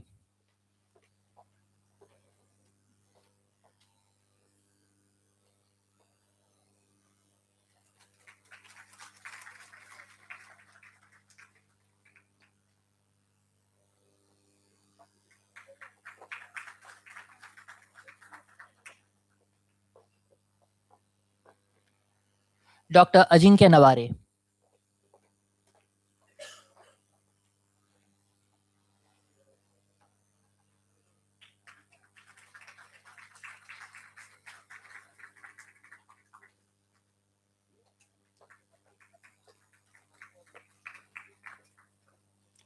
Dr. Roma Puri.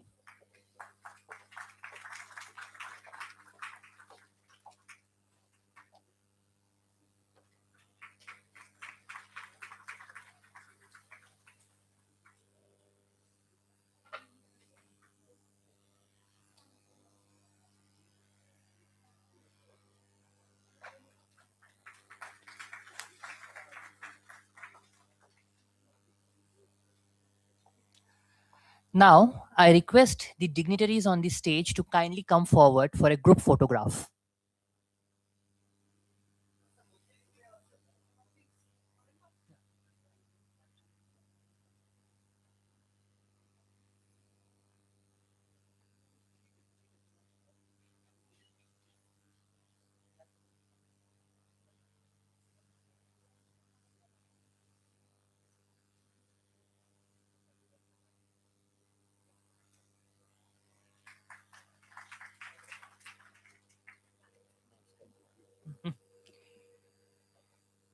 As we conclude this session, I wholeheartedly thank everyone for their presence and participation.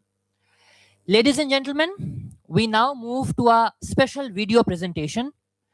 To introduce this segment, it is my privilege to invite Sri Nirav Shah to kindly come forward.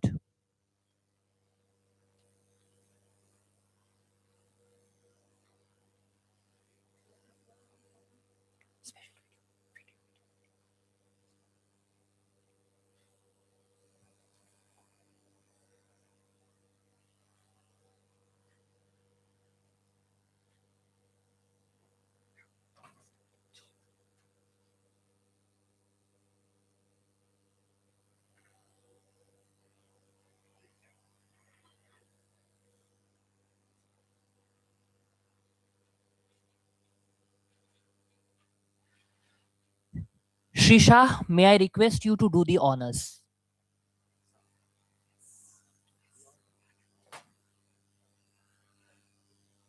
So, friends, this is something very different.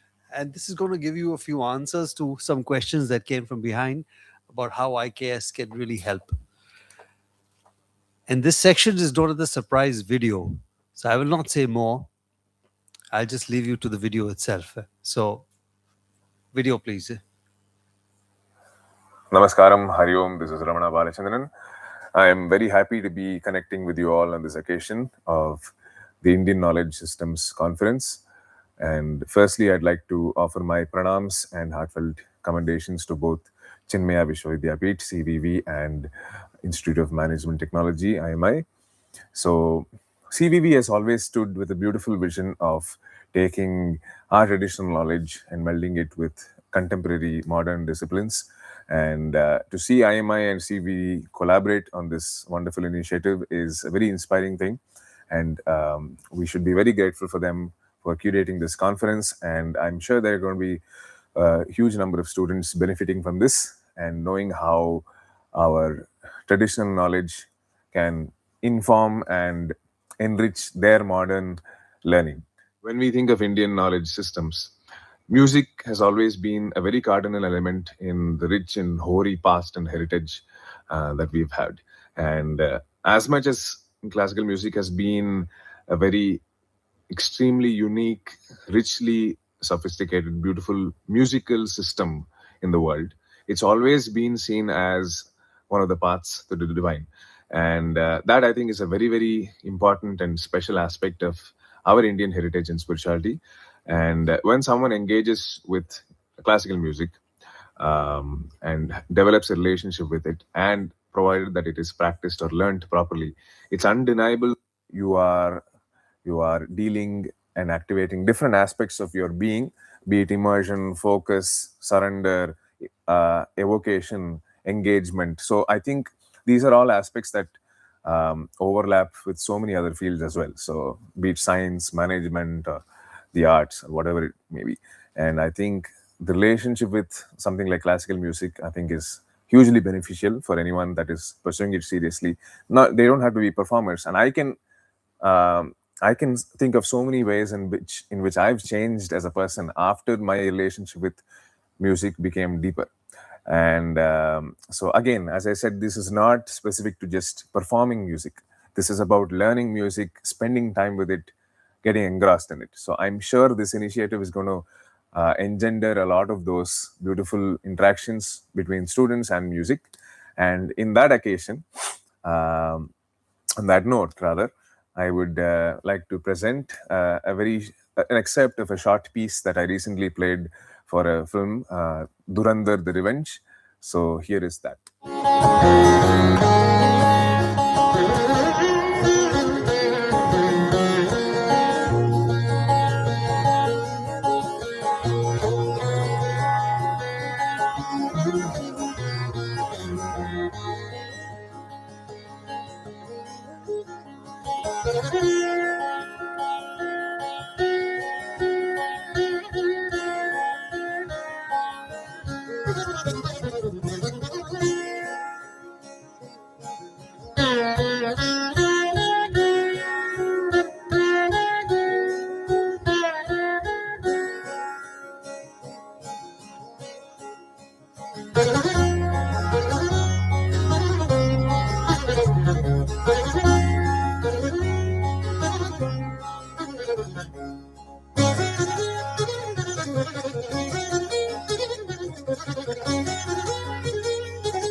I hope that this conference sparks a lot of interesting, meaningful conversations, interactions amidst the students, the faculty, and everyone participating in it.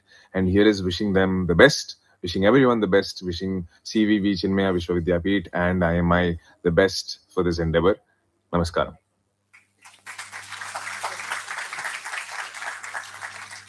So I hope this helped give you guys all a moment of inspiration from a man who's touched touched our lives. But I just want to take this opportunity to thank Professor Grandi, who personally got in touch across with Ramana to give this talk, especially for the Chinmaya-IMI IKS conference. Let's give her a big hand for this. Thank you. Thank you, sir. I just want to say a few words about how many of you saw the movie Durandar? Excellent. Do you all remember when this piece was played? Can somebody say when it was played? Yeah, when he goes home, right? What a poignant scene that was. And in that 5 minutes of that Veena playing, it's so subtle, so subtle, but it makes such a huge difference to that entire scene itself. So Ramana Balachandar, who you have seen here, is a genius, okay? And he has actually picked up Veena by himself. And he's been homeschooled. He stays in a place called Tiruvannamalai. And have you heard of Bhagwan Ramana Maharishi? Very good. So he's a great devotee of Bhagwan Ramana Maharishi. And if you, on YouTube, you will see a lot of his interviews. And some of his interviews, he has really brought the questions that many of you asked, how do I deal with stress? How do I really bring a passion into my whatever I do? So he's answered a lot of very beautiful questions on how bringing the divine aspect into everything that you do. So he has been a really great proponent of Veena and bringing it to youngsters like all of you. So when we approached him for this video, he readily agreed. He said, if it is an Indian knowledge system, I truly believe in it and I need to bring this to the youngsters. So that is why we wanted to bring this as a very special video for all of you as an example of a youngster who has made such a mark in his life through this movie Durandar. And I'm sure each one of you have that same potential in you to make a mark in whatever you can do. So that is the reason for bringing this video. And it was actually Niravji's idea. He said there's going to be youth in this audience, and he was inspired, and it was because of him that we were able to get this through. I did not know how we could have done this actually, but this is another thing to show that it starts with just an idea, a spark, and that spark can take you to so many different places. So thank you, Niravji, for that. Thank you so much, ma'am, for your kind words. Ladies and gentlemen, it is now time to pause, reflect, and continue the conversations over lunch. Lunch is being served in the foyer area. We invite all our distinguished delegates, guests, speakers, faculty members, and participants to join us for lunch. The students from engineering colleges who have come here for the workshop, you are kindly requested to go to the ground floor. There, your lunch is being served. Post lunch, scholars and faculty members presenting their papers are requested to proceed to their respective track rooms as per the schedule. Participants who have registered for the workshop on Indian knowledge systems in engineering sciences are requested to join back in the auditorium at 2:15 p.m. Thank you so much.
Vishnu, Guru Devo Maheshwara, Guru Sakshat Parabrahma, Tasmai Shri Gurave Namaha.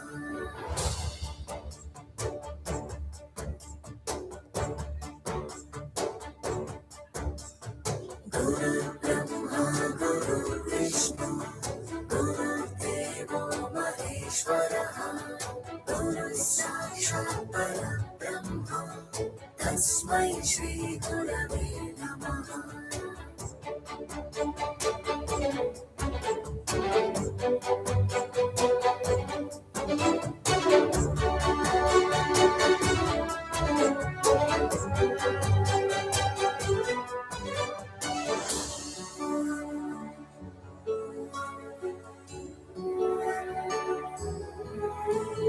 Guru Brahma, Guru Vishnu, Guru Devo Maheshwara, Guru Sakshat Parabrahma, Tasmai Shri Gurave Namaha. Guru Brahma, Guru Vishnu, Guru Devo Maheshwara, Guru Sakshat Parabrahma, Tasmai Shri Gurave Namaha.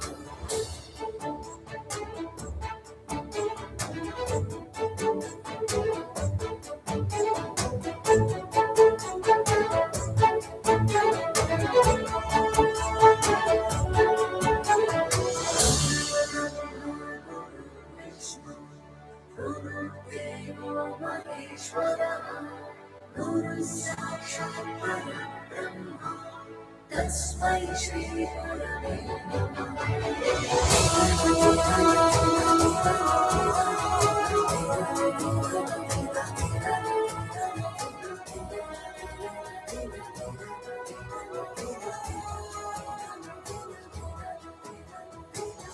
Guru Brahma, Guru Vishnu, Guru Devo Maheshwara, Guru Brahma, Guru Vishnu, Guru Devo Maheshwara, Guru Sakshat Parabrahma, Tasmai Shri Gurave Namaha. Tasmai Shri Gurave Namaha. Guru Brahma, Guru Vishnu, Guru Devo Maheshwara, Guru Sakshat Parabrahma, Tasmai Shri Gurave तस्मै श्रीगुरवे नमः।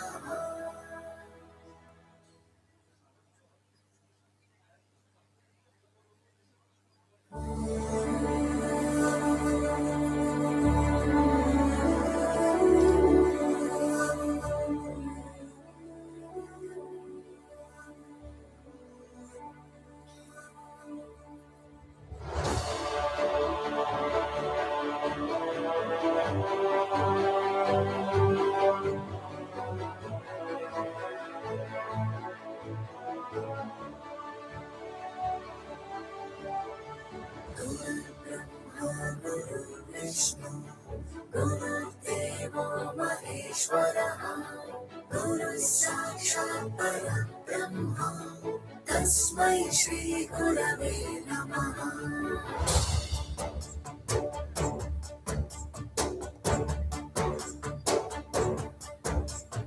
गुरुर्ब्रह्मा गुरुर्विष्णु गुरुर्देवो महेश्वरः गुरुः साक्षात् परब्रह्म तस्मै श्रीगुरवे नमः।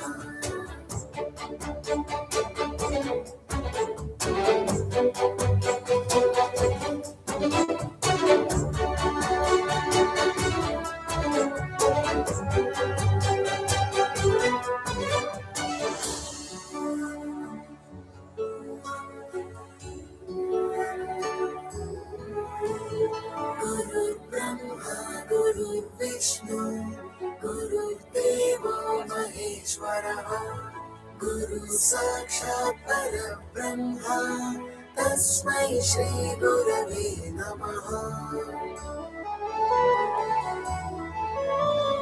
गुरुर्ब्रह्मा गुरुर्विष्णु गुरुर्देवो महेश्वरः गुरुः साक्षात् परब्रह्म तस्मै श्रीगुरवे नमः।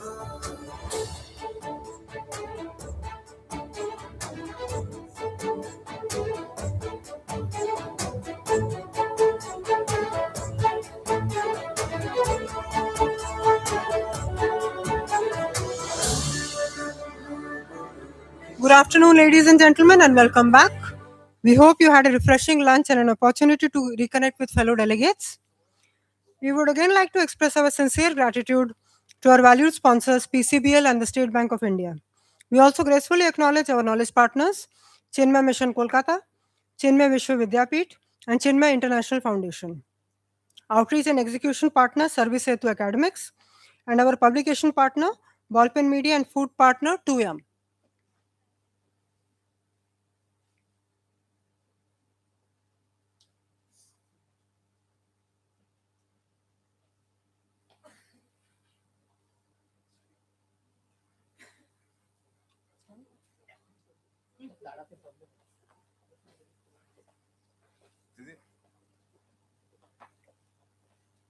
We now resume the afternoon sessions of the Chinmaya-IMI Kolkata IKS Conference 2026 with a keynote address by a distinguished spiritual leader and thought leader whose work beautifully bridges timeless wisdom with contemporary life.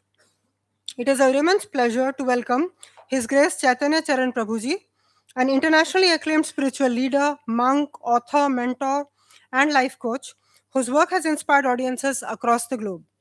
An engineer by education and a monk by choice, he has dedicated his life to making the timeless wisdom of the Bhagavad Gita practical and relevant for contemporary life.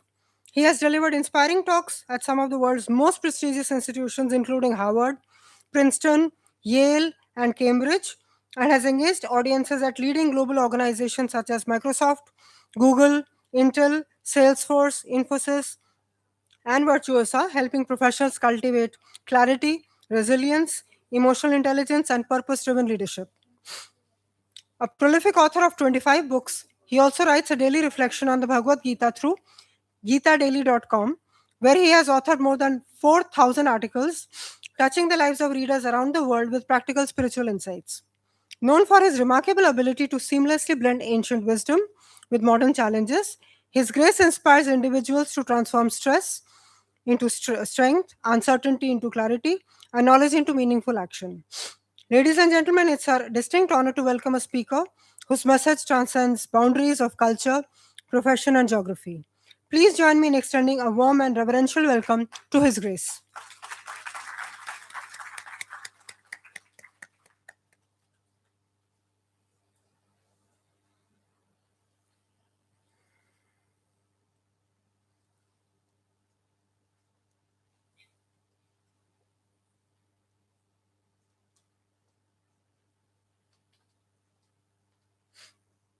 We would now request our conference chair, Dr. Sachin Modgil, to kindly join us on the dais and felicitate His Grace.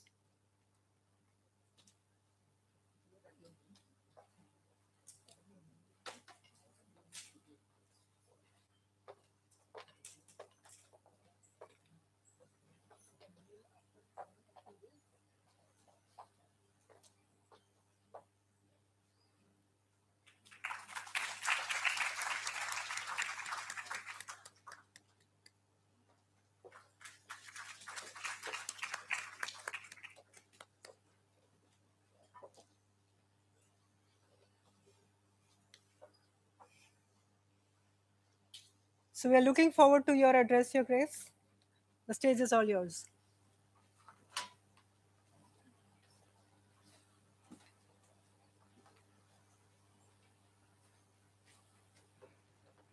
Am I audible?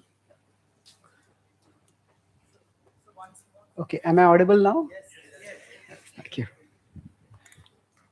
So I'm delighted to be here with all of you today.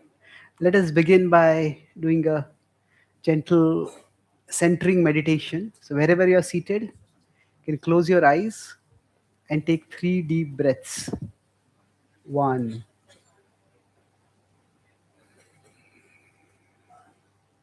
2, 3.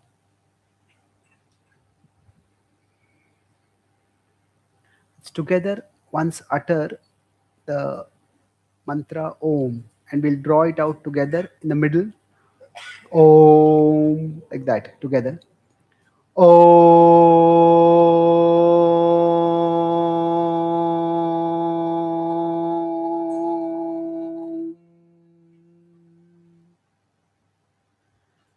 Let's do this one more time. As you breathe in and breathe out, just do a gentle scan of your body, starting from your legs upward. Wherever you notice any tension, you can squeeze and release so that we can relax ourselves as we breathe in and breathe out. 1,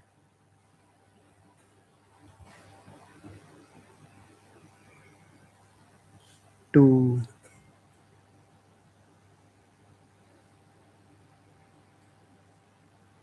3.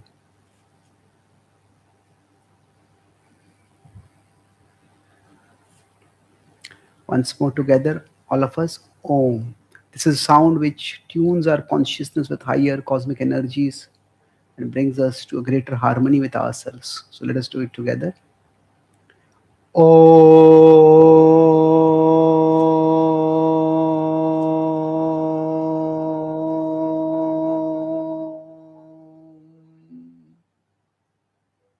One last time. This time, as you breathe in and breathe out, do a gentle scan of the upper part of your body, your shoulders, neck, jaw, eyes, forehead. These are the areas where often much of the stress in our body resides. So wherever you notice any tension, just squeeze and release as you breathe in and breathe out. 1,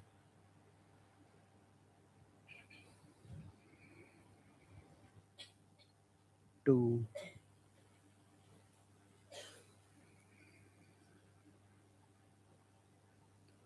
3,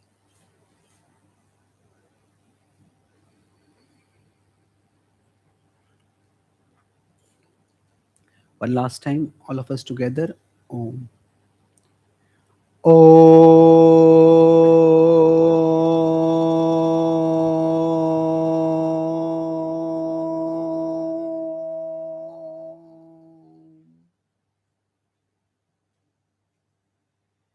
You can take a couple of gentle breaths and you can open your eyes.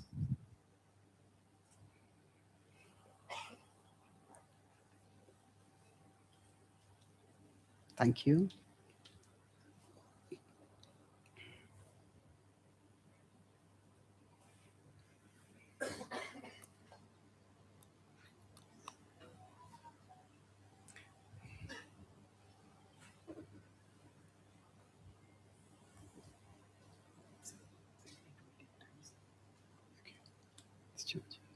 Okay. So I'll speak today about Indian knowledge systems from a engineering and individual perspective. I'll talk about this in three broad parts. I'll use the Sanskrit term chit. Chit means consciousness. So I'll use that as an acronym CIT to discuss three distinct points. And towards the end, we'll have a takeaway. So C will be the concept, I is some insights, and T is the takeaway. And is it likely to work? I can try it out something else. So I did my engineering from the Government Engineering College in Pune in 1996, 94, 98, I was there. And at that time, I was introduced to Indian spirituality through the Krishna consciousness movement. And since my childhood, I had a fascination for knowledge and understanding, especially to make sense of how things work. And I studied the biographies, especially of many scientists and researchers, to try to not just understand their inventions, but understand the thinking that went behind the inventions. And then as I started studying the Indian knowledge systems at that time, one thing struck me about the difference in the orientation. So the advancements through technology as we know it today are astonishing. Now with AI coming in, we see that the speed with which we are processing data is astonishing. So there is AI and there is NS. What is NS? There's artificial intelligence and natural stupidity. So Martin Luther King actually put his finger on this almost 60, 70 years ago when he said, we live in an age of guided missiles and misguided men. So we are getting phenomenal technological power. And it is testament to the intelligence and dedication of thousands and thousands of scientists and researchers and engineers who have made this happen. But at the same time, we are facing environmental crisis. We are finding people getting addicted to devices. So engineering is about the process by which we develop technology so that we can get things done. Now, in the Western knowledge systems, the vision for this came from researchers like Francis Bacon, and one of his quotes is well known: knowledge is power. And that's a widely understood wisdom. But underlying that, there was a worldview. That worldview is that nature is wild. Nature is like the enemy of humanity. And scientific and technological knowledge is the power by which we will subordinate nature and bring it under our control. Now, he was not the only thinker in that area. There are other thinkers also who had similar ideas. So technology became not so much as a search for understanding as a search for power. And the result of this is the more power we seem to have got, the more power we seem to have lost. We have got devices with which we can get information from anywhere in the world, but then we are caught in our own echo chambers. We are having hate campaigns spreading. We are having, as I said, screen addiction and device addictions happening. Social media usage is leading to depression. So what actually went wrong? So from the Indian knowledge tradition systems, there is one element that was missed out over there. See, in the Indian knowledge systems, often they are thought of as more spiritual, and spirituality is one part of it. But the understanding is that there are three fundamental components to reality. There is Purusha and there is Prakriti. So these terms, if you look at it from the Western perspective, the challenge is that Prakriti can be very powerful. Prakriti is nature, Purusha is we as conscious beings. And Purusha wants to control Prakriti. And sometimes we succeed and sometimes we fail. And in the Indian knowledge system, the idea is there is the idea of Maya. One understanding of Maya is that the more control we think we are getting, the more control we end up losing. Initially, we gain some control, but eventually we end up entangled. Now, with the battle in Iran, the Strait of Hormuz being blocked, all of us are feeling the pinch at the level of our purses. So, the idea in the Indian knowledge traditions is that there is not just Purusha and Prakriti. There is Purusha, Prakriti, and there is Purushottama. Or we can call it as there is Jagat, Jeev, and Jagdish. So there are 3 J's over there. And the idea is that it's not just that it's a horizontal struggle between humanity and nature, but rather there is a cosmic cooperation between the 3. And if you look at in the Indian tradition, if you saw in Mohenjo-daro, we had cities very well planned in grids with excellent irrigation system. We had water harvesting systems in Gujarat, step wells in various parts of India. So there are technological advances made, but the underlying worldview was much more harmonious. So the harmonious worldview means that the Gita talks about when we interact with the world, there are 3 gunas. There is sattva, rajas, and tamas. Now, these gunas can be understood in different ways. One way to understand is some people make things happen, some people watch things happen, and some people wonder what happened. So, in sattva, we plan, understand, analyze, and get things to happen. In rajas, there's a rush to control. We get some things to happen, but then there's a lot of collateral damage. When we developed technology, we never thought that it would lead to the kind of troubles in terms of the environmental degradation or the overall challenges to humanity caused by the deterioration of the ecosystem. So we get things done, but from there things end up worse. And in tamas, we will just wonder what happened. So it's just obliviousness. Thank you. Okay, it's coming. Okay, thank you. So thanks for setting this up. So I was using this acronym CHIT to talk about this.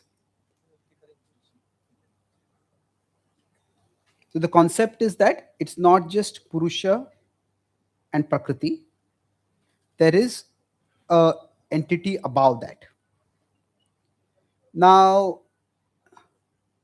when we look at this as reality as a triad, not just these two locked in an adversarial relationship where Purusha and Prakriti are enemies, sometimes one wins and sometimes other wins, but rather there is a cosmic harmony where all 3 are included. And within this, the idea is that if we use another term over here, there is Jagdish, Jiva, and Jagat. So Jiva is Purusha, Jagat is Prakriti, and Jagdish is the Purushottama, the divine. The idea is that the Gita talks about this in 1847, that what we have and what we do with what we have. So what we have is a gift given to us. And what we do with what we have is a gift given by us. So what we have, this is the fundamental idea of work is worship. It's not so much work is worship as work as worship. It's not that any work that anyone does is by nature worship. When we have this understanding of a cosmic cooperation. So we have been given some powers as in human beings. Nature has some powers. We understand how nature works. We understand how our own mind works, and then we tap those powers. So we have been gifted and we use the gifts. This understanding leads to a fundamentally different worldview. So when nature is more powerful than us, we don't see that as a defeat. And when we are more powerful than nature, we don't necessarily see that as a conquest. It is among the Jiva and Prakrit, Jiva and Jagat, there is a dance. Now, when the dance is happening, in the dance, sometimes one person is above, sometimes the other person is above. That doesn't matter. It's a reciprocation that is happening. And what does this mean practically for us? This way of looking at nature, where we don't see it as an adversary. What do I mean when seeing nature as adversary? That the body that we have, the environment that we live in, there are problems, but these are also things that shelter us. So when we see this vision of cooperation, what happens by that?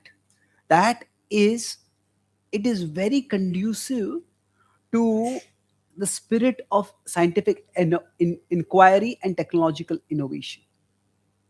Because what we understand is that we have been given some gifts. Paurusham Nrishu. Paurusham Nrishu, the Bhagavad Gita says that ability in human beings is a manifestation of the divine. So here, if you consider the cycle, if this is above us and this is the Jiva and this is the Jagat. So in the Jiva, there are abilities which are given. These are all gifts. Okay, doesn't matter.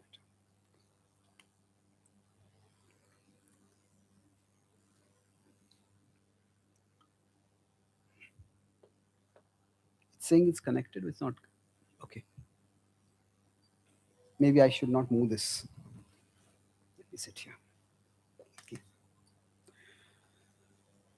So in nature, there are latent powers. See, much of the advancement of science and technology has been a discovery of the powers that are already there in nature.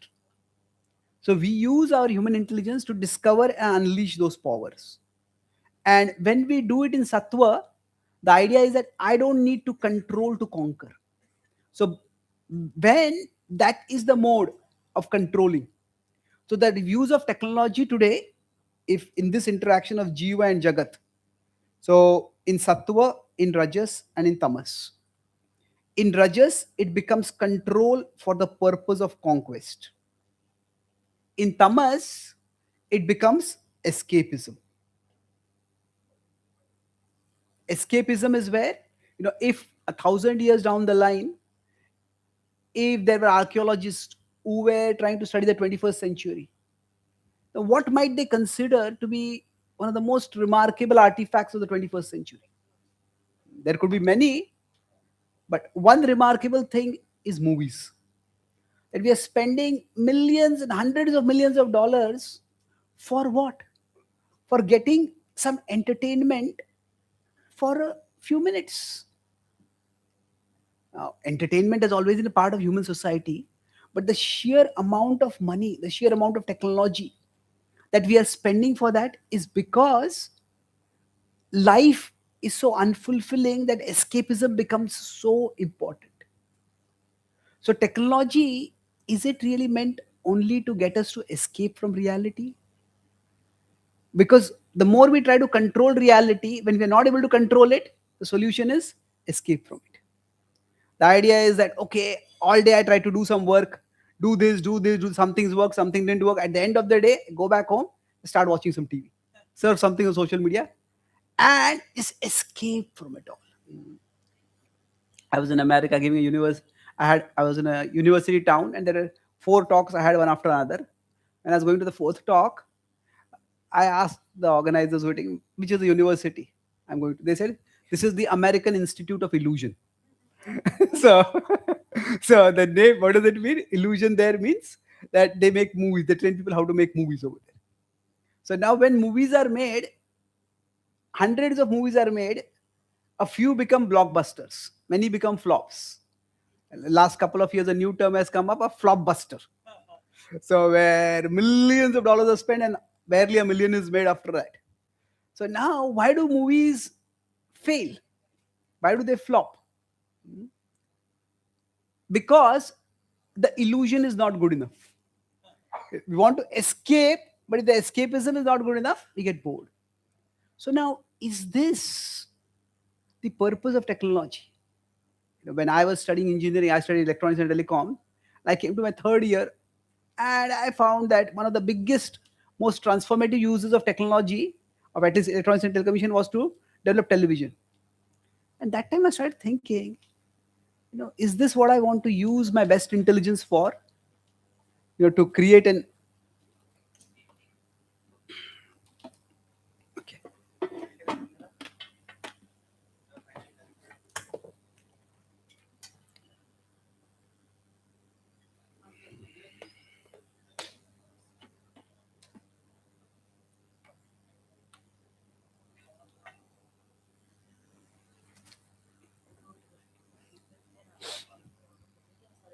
so to create an idiot box that which I become more idiotic and I help others to become more idiotic, just numbing and dumbing my mind. So yes, human intelligence, human creativity, human engineering capacity is meant for a higher purpose. It is not just conquest, it is not escapism, but it is contribution. In Sattva, the focus becomes on contribution. That how can I use whatever resources I have in a mood of service? Unfortunately, the more technology today has become commercialized, whether it is the, I think that's okay, I can speak without it. Let's try once if it works.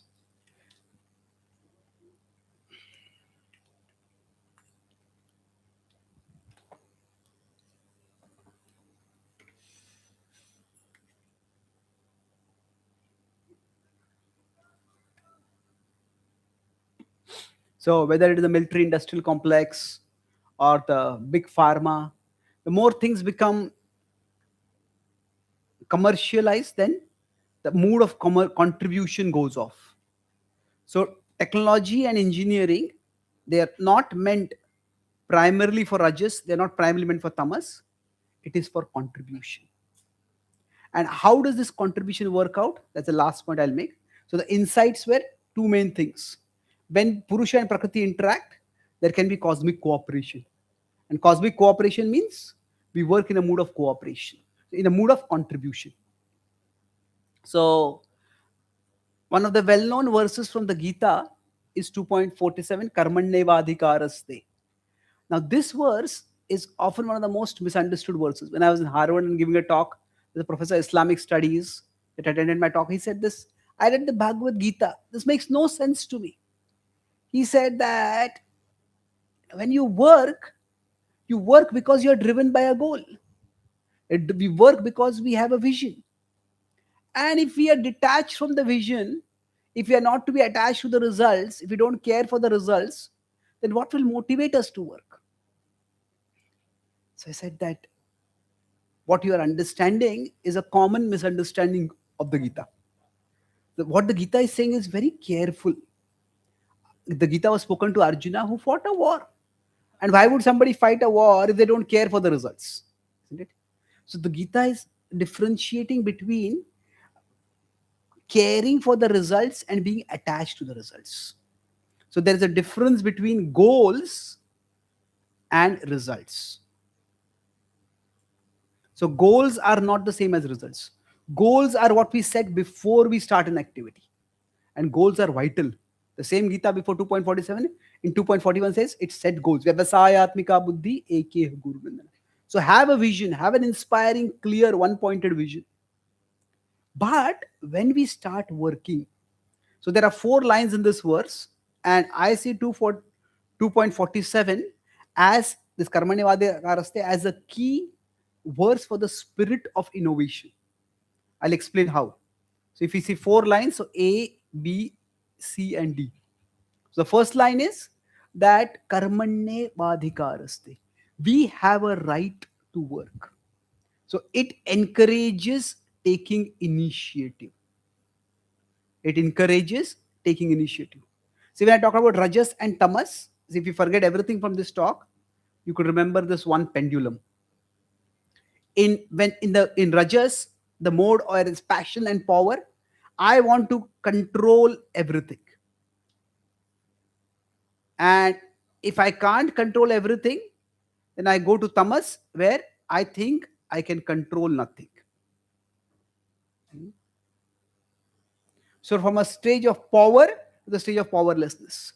This is where when people have a lot of insecurity and inferiority, whenever they meet someone, they see that person only through this filter. Is this person smarter than me? Is this person prettier than me? Is this person stronger than me? If they're stronger, I feel insecure, I feel bad. If they are weaker, I feel good. This is a very narrow vision of looking at reality. Superiority or inferiority, conquer, power or powerlessness. But in between is sattva. So the mode in which we work in life, this is a truth that applies for engineering, and it's a truth that applies for life also. So this working is what the Bhagavad Gita is talking about. That first is we have control. So whatever control we have, we need to use it, take initiative.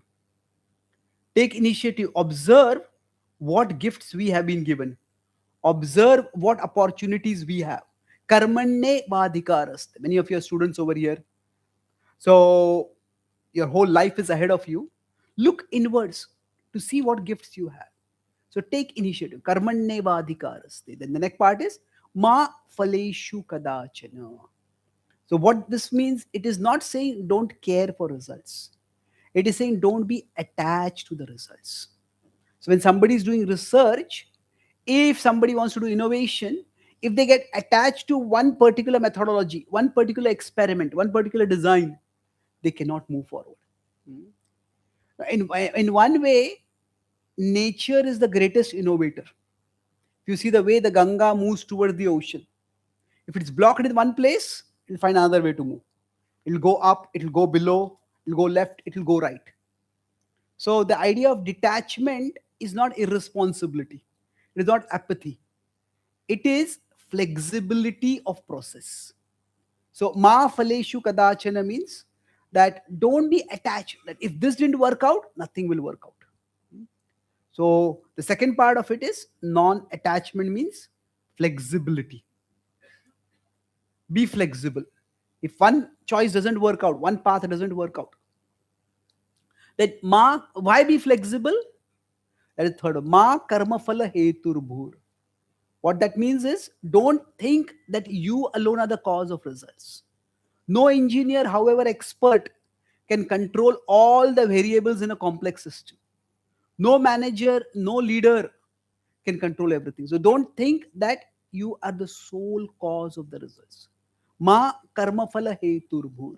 So we are not the only cause of the results. So take initiative, be flexible. Third is be humble, have humility. Humility doesn't mean we let others walk over us. Humility means we understand that I have a role to play and I don't control everything. But the last part is just because we can't control variables doesn't mean that we can do nothing. So, no apathy. Mate sangostva karmani. That don't be attached to not doing anything. So this is actually a way of working through life, that if I am here, the world around me is here, nature is here. I have been given energy, I have been given ability, I have been given gifts. Let me take initiative. When I'm moving forward, I may want to move forward in this way. I may want a particular way to develop technology, particular way to do engineering, particular way to move my life ahead. But our plan may not always work. Our vision is finite. The finite vision is not the final vision. So if things don't work out this way, don't become dejected. Be flexible. Why? Because we alone don't make things work. The Purusha is not the controller of Prakriti. The Purusha is meant to work with Prakriti. So sometimes things may not work out. Don't lose hope. Be flexible, be humble, but don't never be apathetic. And with this spirit, each one of us can actually create in resilience for ourselves. Life may knock us down, but each one of us can rise up. We can bounce back through whatever life throws our way. And if this spirit of flexible commitment, that we take initiative and we are committed to initiative, but we are flexible, that sattvic spirit animates our sciences, our engineering, our technology, then we can use the gifts we have to do positive contributions. I'll conclude with a summary and then one last point I'll make as a conclusion. So I discussed about three things: CIT, chit, that what is the concept? The concept was primarily that it's not just humans or man versus nature. That is not the vision, but rather there is Jiva, there is Jagat, and there is Prakriti. So there's Jagdish. So there is a cosmic harmony that is possible between all the three. So now within this, the insights. So when Jeev and Jagat, they interact. How do they interact? There are three modes possible: Sattva, Rajas, and Tamas. So in Tamas, in Sattva, Rajas, we try to gain a lot of power. So all power which leads to conquest, or we think we can conquer, and no power which leads to escapism. So we see that technology is primarily being used for these two purposes. Some people are gaining power. We all try to gain power through technology. And when power doesn't come to us, we escape. But through all this, through both of these, we strip our life of enduring value. What we want is contribution. Contribution by understanding that each one of us, we are a part and we have a part. We are not the whole. We can't control everything. So the takeaway was based on 2.47 in the Gita, that we talk of 4 parts, that we have a part to play. So take initiative. Whatever abilities we have, whatever gifts we have, take initiative with those gifts. The second is, while taking initiative, be flexible. This is the formula for innovation: initiative plus flexibility. And what does that mean? That means that this can come from the worldview of humility, but without apathy, without lethargy, without giving up. So this way of working can make each one of us resilient. And whether it is artificial intelligence is present and what extent it is present, we humans, if we use our God-given intelligence, whatever technology tools may bring up, whatever engineering may develop, but we humans, we can use those gifts in a way that we become a gift, that we make a positive contribution. Thank you very much. Great. Thank you, Your Grace, for this enlightening address. Your thoughtful reflections and valuable perspectives have greatly enriched us all. I would like to now invite our conference chair, Dr. Sachin Modgil, on the dais to kindly present a token of gratitude to our distinguished speaker.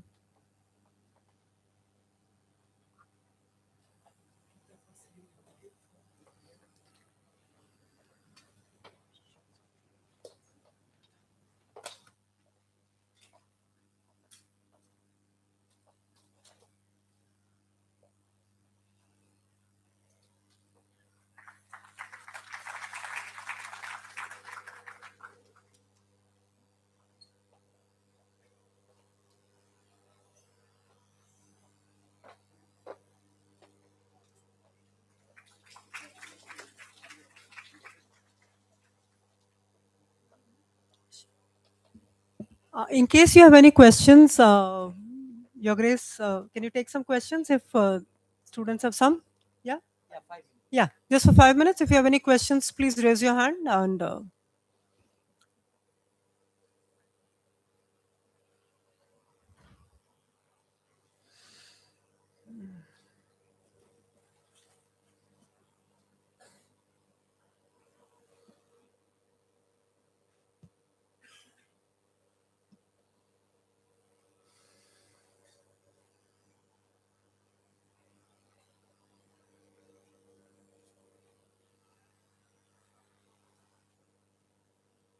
So can I ask a question? If there's no question coming from students, because this question could be on their mind, maybe they're not just talking about it. You've talked about your engineering background, and today we are seeing you here, addressing young graduates. So can you talk a little bit about your transformational journey?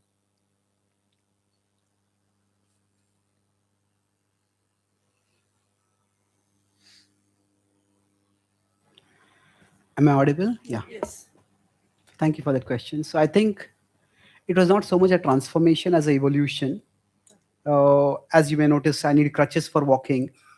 When I was one, I was staying in a small town in Maharashtra, Chandrapur. My mother took me to get the polio vaccine. But unfortunately, because it was a small town, the power supply would go out at times. So that fridge in which the vaccine been kept had got heated up, and because of that, the vaccine had got contaminated. So when I was given the vaccine, instead of preventing polio, it ended up causing polio. Now I don't remember any of this. I was just taking my first steps and I fell down. I couldn't walk normally thereafter. But my first memory of that was when I was about 2.5 or 3. A distant relative had come to our home, and she was consoling my mother, saying, "It's so sad, your son got polio." And I still remember my mother's words, very calm, clear, confident. She said, "Whatever he lacks physically, God will provide him intellectually."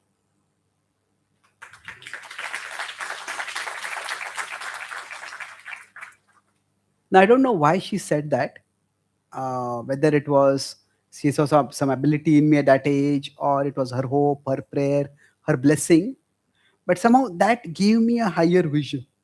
Because again, I am here and my body is here.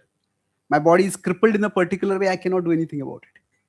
But that there is some higher reality which shapes our ways. That give me a devotional or at least a spiritual orientation to life. I would say a higher vision of life. So from that time, and I did find that as I was studying, I was good at studies. I could remember, I could analyze, I could articulate well. So my focus was always on studying and sharing. When I was in, when I finished my 10th standard, I immediately started a free tuition classes for students in ninth and 10th. When I was studying my engineering, I had joined a social welfare organization, and I was in their education wing. We used to go to underprivileged areas, slums, and offer free tuition classes. So I had a lot of faith in the power of knowledge in making changes in people's life. And when I was going to one such slum, and the kids over there became friends, they started talking about what was going on in their lives in their homes. So often there was domestic violence, and mostly it was because of alcoholism among the fathers. So I was teaching the kids World War I and World War II, and there was a war happening in their own homes. So I started thinking that how much of a difference am I making? So I talked with the leaders of that organization, and we felt that maybe we should get into de-addiction. So we got some speakers to come and talk about de-addiction. We also learned some things. We gave some inspiration. It's a small slum. Everybody there decided that we will give up alcohol, and we consider that as a big success of our organization. Then for us, as semester break, we went back home. And when I came back, I found not only the adults, but even the kids had started drinking. So in between, there was a municipality election, and one of the candidates, in order to get votes, had brought free truckloads of liquor for everyone. So that's when I felt that something essential is missing. Now, till then, my vision of the power of knowledge was that knowledge opens doors for us. Education opens doors, employment opens doors, literacy opens doors. So through education, we open doors for a better life. And that's important. But at that time, a vision struck in my mind that on the path of life, we want doors to be opened. But on the path of life, there are trapdoors below us. And if we fall into those trapdoors, then we sabotage ourselves. So those trapdoors can be our own unhealthy habits, our own negative attitudes.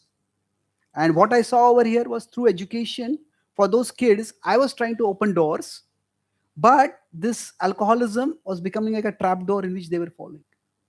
And it was not just out there. I was in one of the top engineering colleges, but I could see some of my friends getting into alcohol. At that time, drugs was not so common, and I was no saint. I had a bit of a short temper, and I used to sabotage my relationship because of that temper.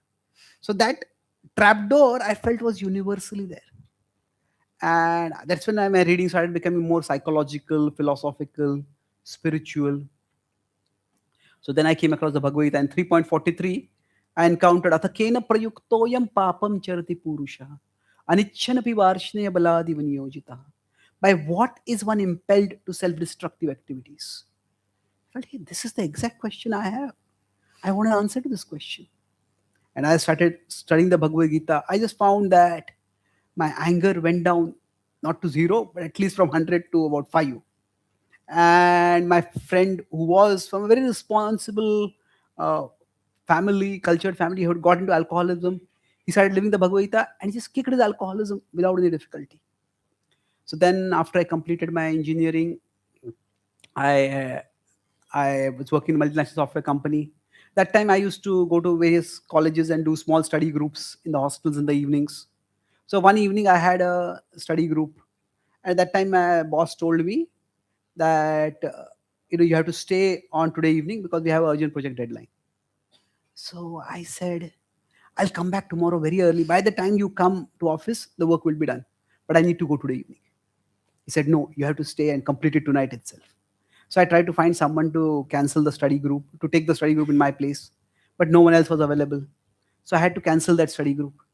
And around 12 o'clock at night, I was going back to my residence and a friend called me on my phone. He says, where are you? I said that. He said that I'm just coming out of the company. He said, you lucky dog. I said, I feel like a dog, not like a lucky dog right now. So he said that the fact that our boss trusted you, he wanted you to complete the work among anyone else, that shows the boss trusts you. He said, I would do anything to be in your place. Now, at that time, I started thinking that I was doing software coding. There are hundreds of other people who could do software coding as well as I could do. Maybe many could do it better than me. Certainly, many were much more enthusiastic to do it. So, if I was not going to do software coding, there are many others who would do it.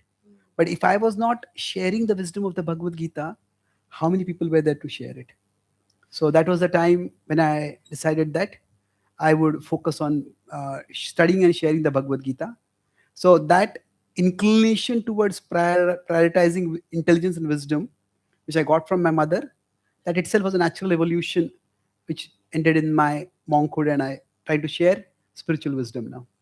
Thank you. Thank you so much for this wonderful sharing.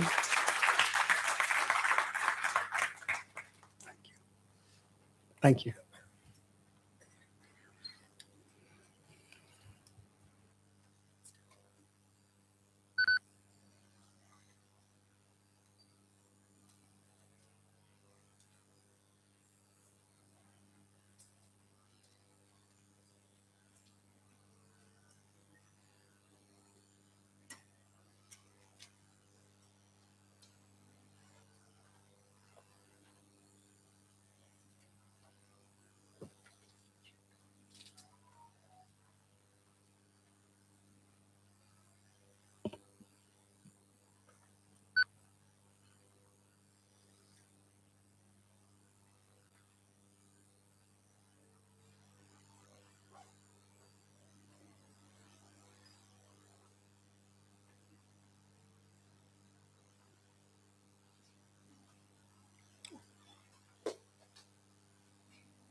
So it's time to welcome again Aradhya Bhagwan Prabhu, a renowned motivational speaker, life coach, author, and thought leader who seamlessly bridges the timeless wisdom of Indian spiritual traditions with the demands of modern leadership and institutional excellence. With over 15 years of deep immersion in Gaudiya Vaishnava philosophy and a distinguished professional journey spanning corporate leadership, governance, and education, Aradhya Bhagwan Prabhu brings a truly unique perspective to contemporary challenges. His experience in senior corporate roles, coupled with his leadership as a former Secretary of Education of a global socio-spiritual organization, has enabled him to address critical issues at the intersection of ethics, education, governance, and human development. Widely respected for his ability to translate ancient Indian wisdom into practical frameworks for leadership and personal growth, his talks inspire audiences to cultivate resilience, emotional intelligence, and purpose driven leadership. He has been a strong advocate for dharma based education, ethical leadership, and civilization values, offering thought provoking insights on the transformative potential of the National Education Policy 2020 and the role of Indian knowledge systems in shaping the future of education. Known for his calm presence, compelling storytelling, and profound clarity of thought, Aradhya Bhagwan Prabhu continues to inspire corporate leaders, educators, policymakers, and young minds alike to lead with integrity, wisdom, and compassion. Please join me in welcoming a speaker who inspires us to lead not only with knowledge and competence, but with character, purpose, and wisdom. Aradhya Bhagwan Prabhu.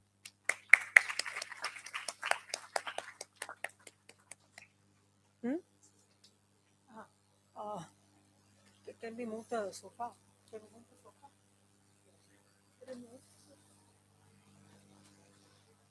Like to sit or you like to stand? हाँ ठीक तो column mic चाहिए हाँ ठीक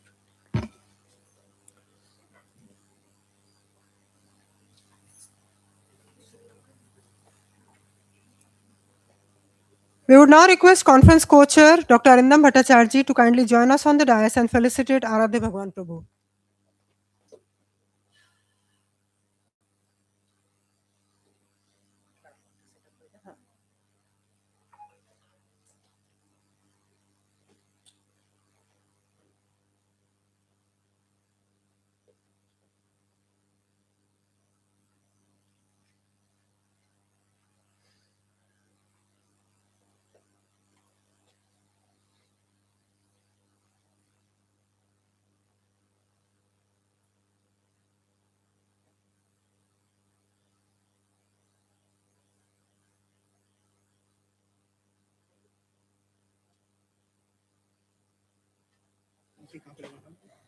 दीदी जी मुझे LB setting सो हरे कृष्ण.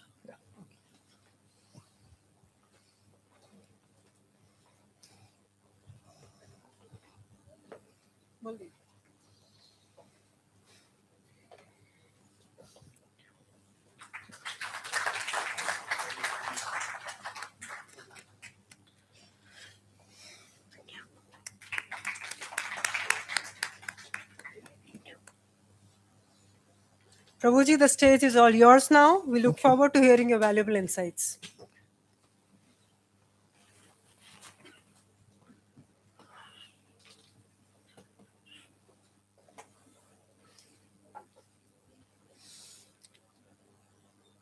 ओम अज्ञानतिमिरन्धस्य ज्ञानाञ्जनाशलाकया चक्षुरुन्मिलितं येन तस्मै श्रीगुरवे नमः.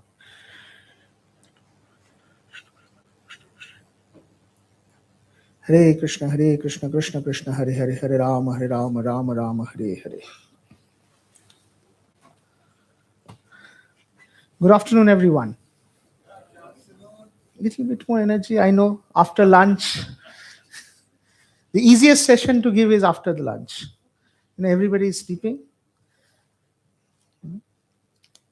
But then mine is, I think, one of the most difficult sessions in these 2 days because I am expected to speak after a prolific speaker like His Grace Chaitanya Charan Prabhuji. So as you are aware that this session is engineering sciences.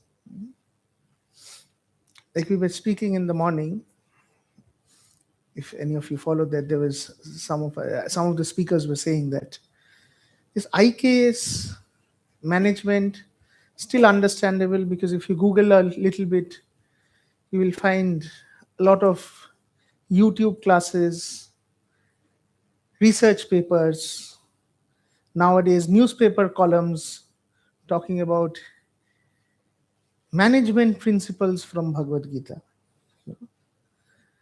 And since primarily IKS works in the zone of philosophy, it is easier to understand how management plays a role, in that domain, so to speak. But engineering and IKS always seems to be something at loggerhead. Because inherently, we are trained to believe that science and religion is at an eternal war. Right? Science and religion is in an eternal war. So much so that when words were coined, then it became Gyan and Vigyan. Vigyan is science, Gyan is philosophy. So they're all fighting with one another. However, one must understand that the true essence of all education is not just a job, a mark sheet, fancy salaries, stellar careers, whatever that means. Right? That cannot be the purpose of education, right? I keep asking a lot of my students that, what do you think is the purpose of your birth? Why were you even born? A very existential question. Why the hell do you think you were born?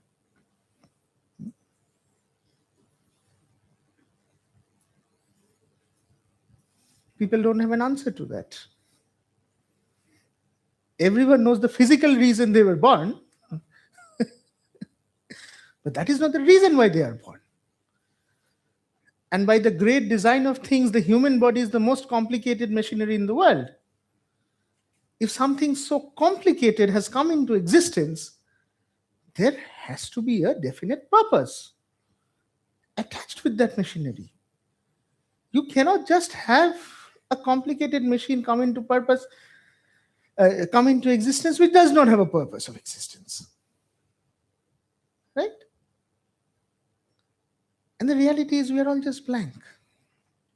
As Chaitanya Charan Prabhu was saying, higher goals, higher perspectives. That, okay, I am here because of some reason where I have to make a social impact. Now you can say, why do I have to make a social impact? मैं घर में ही खुश हूं भाई, हमको कोई impact करना नहीं है.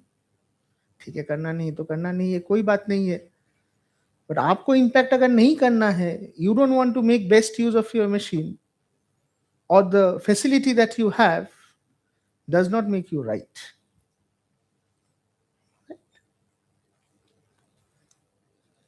You see, these great scientific research organizations of our country, okay? Let's just talk about our country. The IISc, the IITs, the IACR, IACS, Association for Cultivation of Sciences.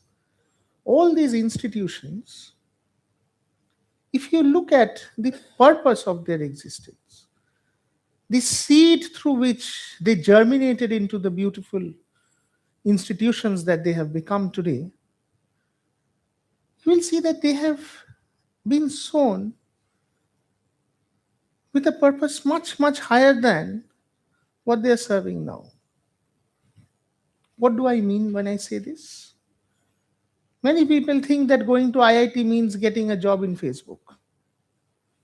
खैर आजकल बिना IIT का भी Facebook में नौकरी मिल जाता है. That was never the purpose of building the IIT in the first place. Right? The IIT Roorkee, which is the oldest IIT and actually the oldest engineering college in the country, that had a much greater purpose. Of course, the purpose was to serve their colonial masters. Their governance was the purpose, but definitely it was greater than the purpose that many of their students have boiled it down to, which is getting fancy salaries. All engineering institutions, primarily the IISc, we all know the famous story of how IISc Bangalore came into existence. Swami Vivekananda and J.R.D. Tata was sharing a ship ride to the US. This was before the Chicago conference, by the way, when Swami Vivekananda did not become Swami Vivekananda. He was just another monk, but an Indian monk who was crossing the seven seas, which itself, by the most sacred law of India, is a blasphemy.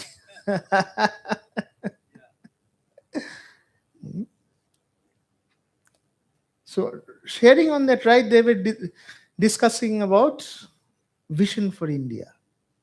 Today, we are talking about Vikshit Bharat 2047. In the early 1890s, they were talking about Vikshit Bharat something something. And in the discussion for that Vikshit Bharat, in their version of the discussion for Vikshit Bharat, IISc was born. Indian Institute of Science was born. The seed was sown over there. There's this illustrious story of how Mr. Tata came back and he invested his wealth in his business. He put some part of his wealth into creating the IISc. Now, if students studying in IISc are studying there only for fancy salaries, then the whole purpose gets defeated. Right? There was this IAS officer very recently. There's this IAS officer, one lady IAS officer, who actually who lost her job for alcoholism. She lost her job because of alcoholism. And then she gave a public statement, in an interview, she actually gave a statement that, all my education got me into that UPSC, IAS and all of that. But it never taught me how to deal with depression.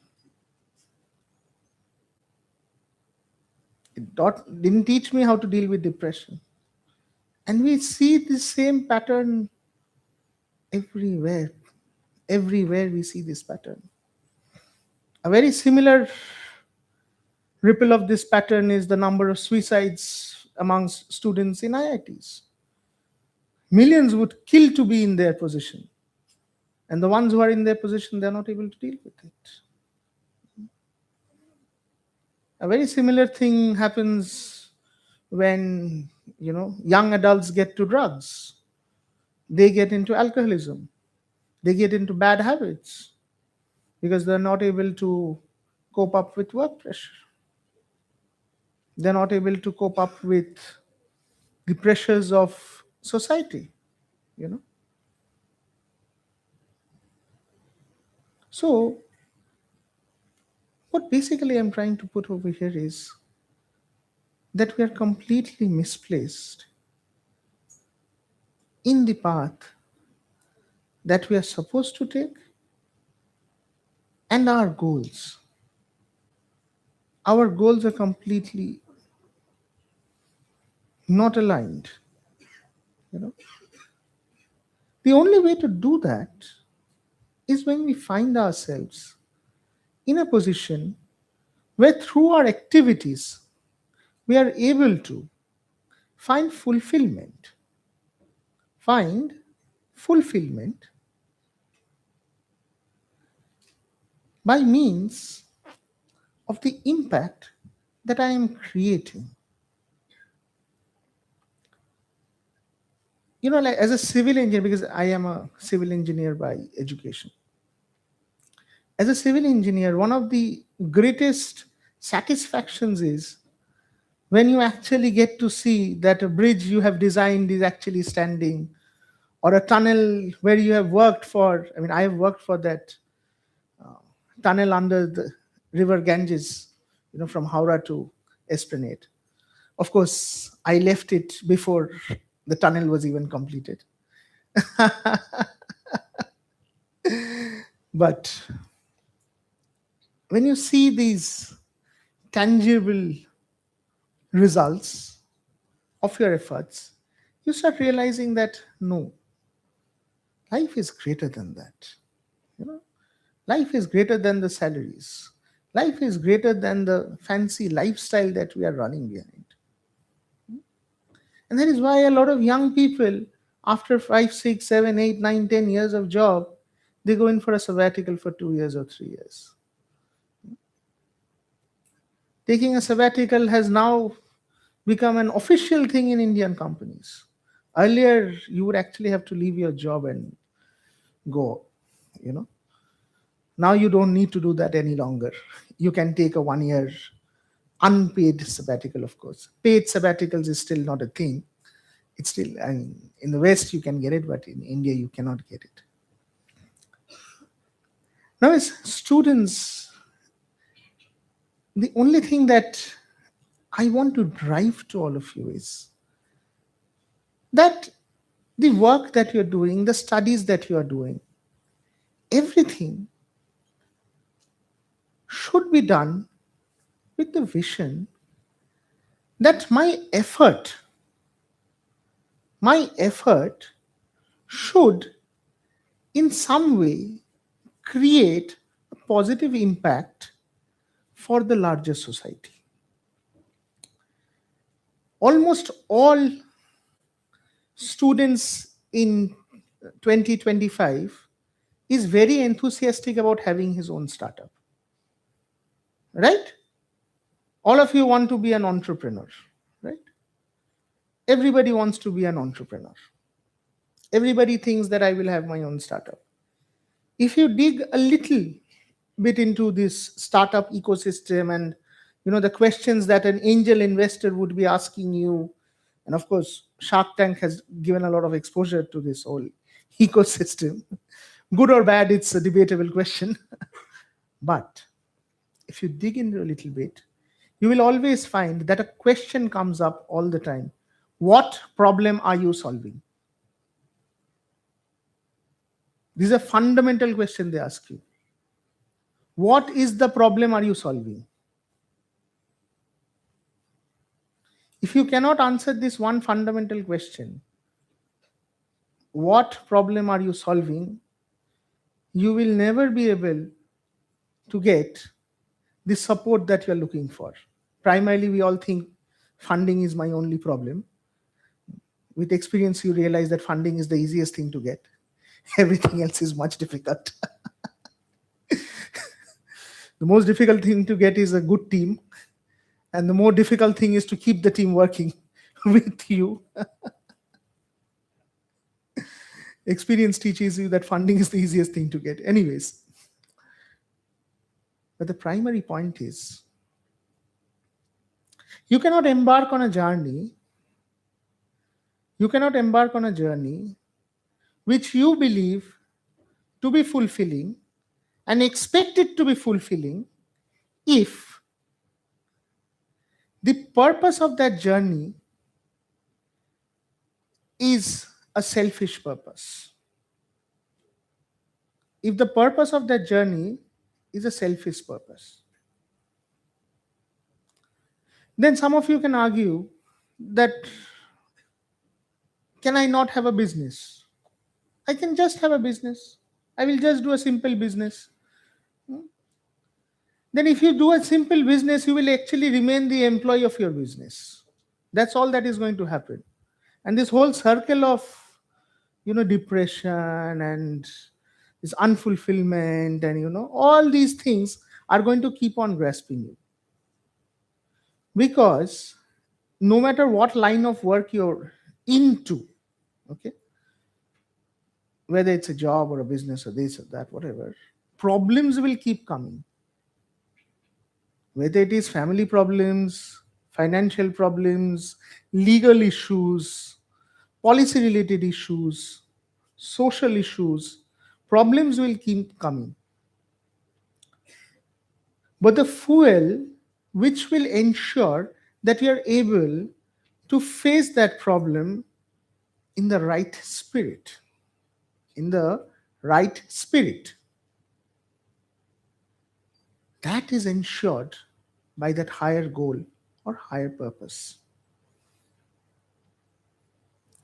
See, nowadays you will find there are a lot of startup owners who were like poster boys for this whole startup ecosystem and make in India ecosystem and all of these ecosystems. Many of the founders are being thrown away by the VCs. Is it not? I start the company and I am being thrown out. Is it fair or unfair? Very unfair. Is CJP protesting about it? They're not protesting about it. Why? Because life is never going to be fair. That is the most practical thing. Life is not going to be fair. Take it or leave it. So I will read out one post about one of these startup owners who got thrown out, and he kind of wrote something very beautiful. So he says that it taught me, just after being thrown out, he wrote a post on LinkedIn. Okay.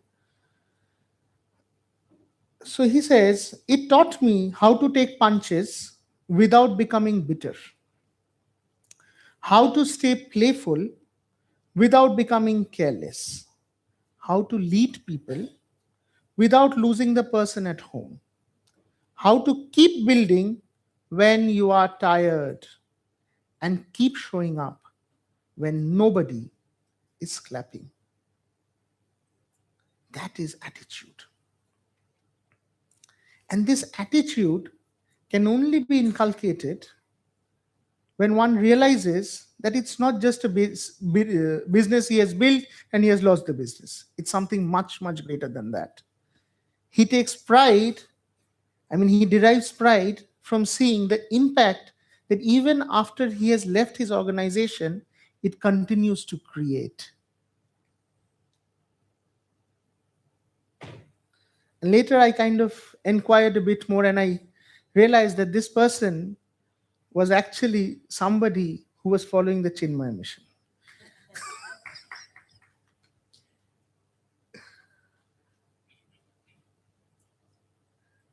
Because otherwise what we see is a situation like this, people will write, oh, life is so unfair to me, such and such investors did such and such things. We have seen a lot of these startup owners come on media and start blaspheming their organizers and their VCs for throwing them out. So that's a negative way of reacting to the situation. So if any of you have read Stephen Covey, how many of you have read Stephen Covey? The students? Have any of you read Stephen Covey? Okay, either you're not listening or you have not read. Okay. So if you have not read and you're listening, then please get hold of 7 Habits of Highly Effective People. It's a very wonderful book. In my opinion, it's a classic. If you read that and you take up only one habit, a lot of things in your life are going to change. So one of the habits that it talks about is do not react, always proact. Respond to situations. Always respond to situations. And they talk about a word called proact, where you think and then you respond. So this area where you are able to calmly think, that is what is rendered from this purpose. Now you will say, okay, I have a greater purpose that I want to eradicate poverty from India. Well, you cannot just have a purpose which is vague. When you have to work with a purpose, you've got to break it down, like, things like mission, vision, and objectives and goals. So you have a higher purpose, higher vision, and then you break it down to something more tangible, and then you break it down to something more KPI oriented with indicators and stuff like that, right? So similarly, one needs to put in that effort to reach that tangible goals which can be persuaded, which can be things that can become a reality. Till one has that, it is never going to be working. So this IKS, we are all talking about IKS, right? Now the question comes, where and how does IKS fit with engineering? Is IKS building fancy temples? Or IKS means building the, those Chola temples and those Vijayanagara temples again? In engineering words, or is it like building the Indus Valley civilization again? Is that what is IKS?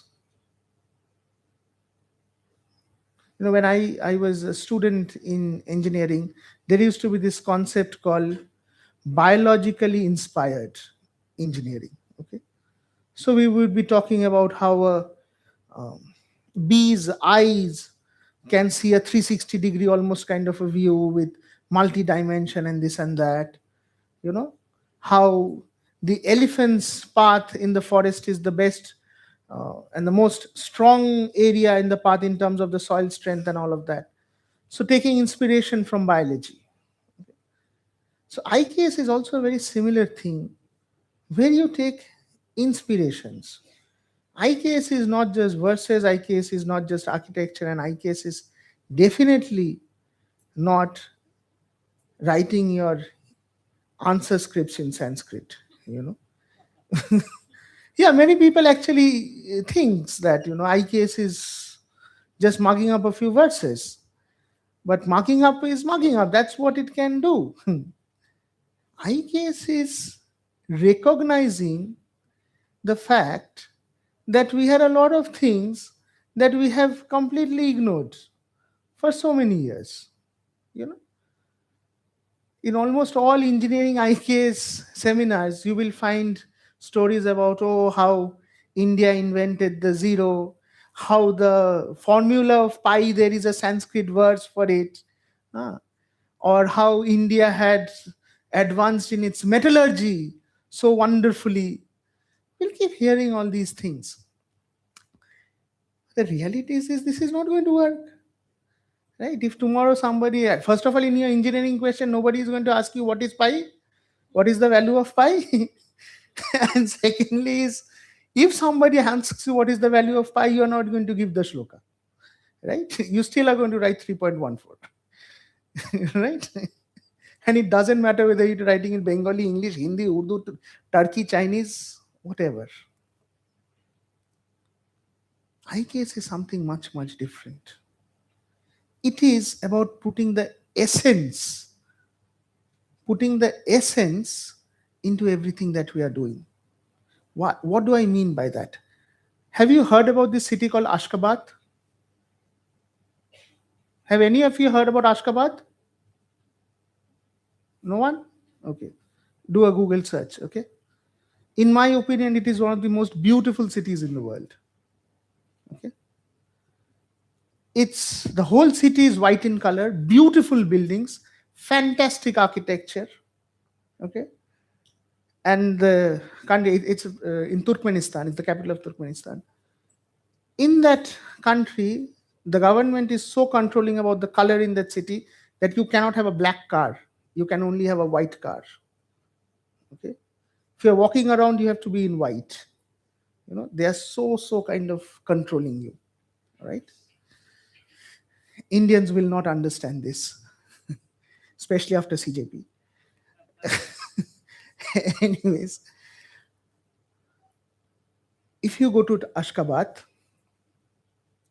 on a weekday in a capital city like Ashgabat, if in that whole city you come across 5 human beings, 5 human beings in the whole city, consider yourself lucky. पूरे शहर में एक भी इंसान दिखने को नहीं मिलता है, मुश्किल से 2-4 गाड़ी दिखता है, वो भी सफेद कलर का. And this is a capital city of a country.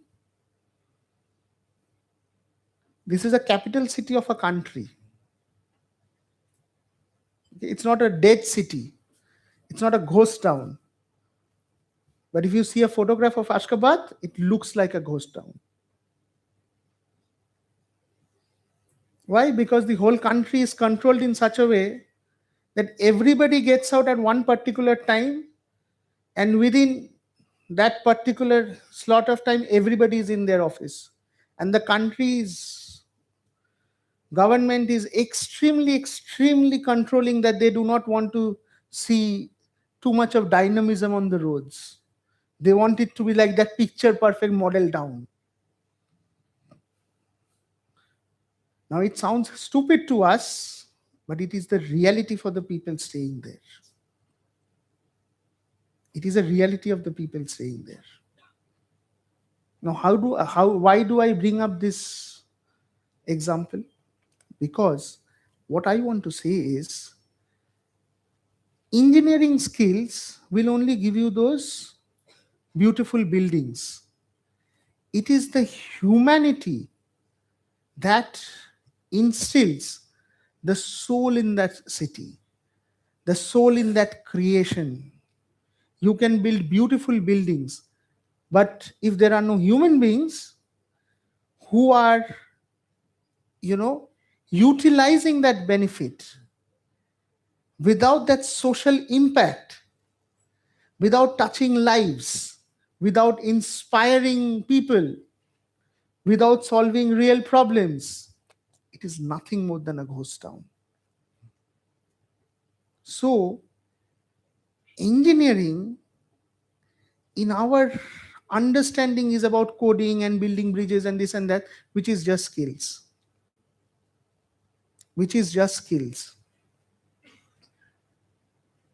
But skills does not make you an engineer.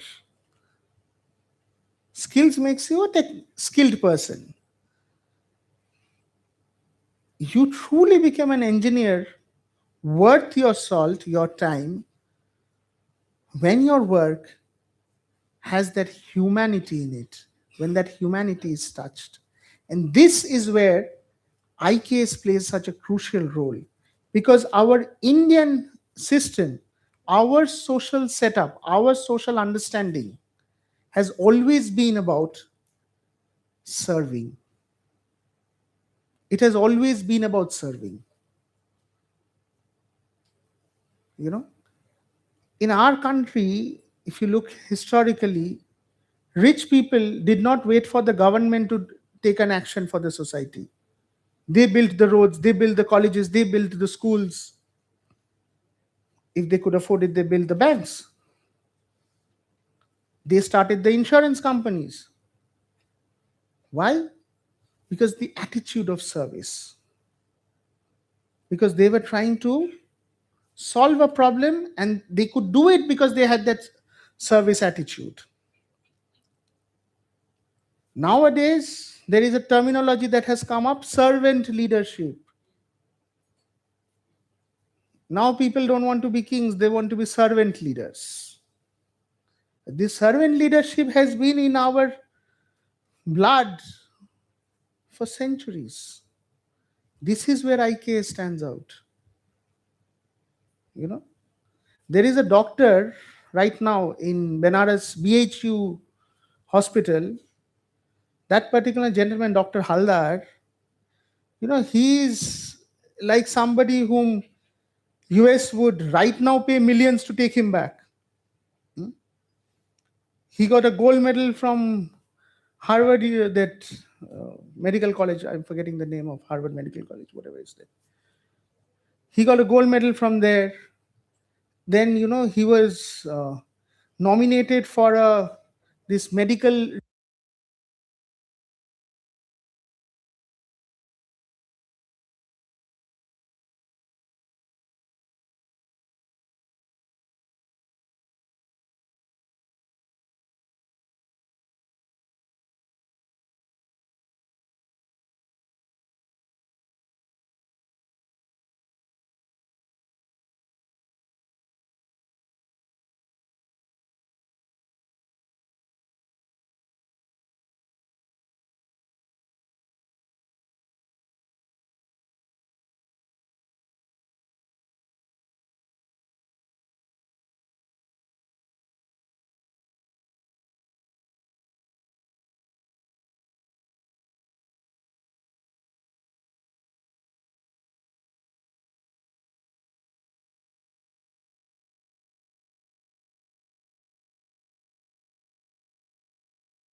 The mic is not working, it seems. Just check.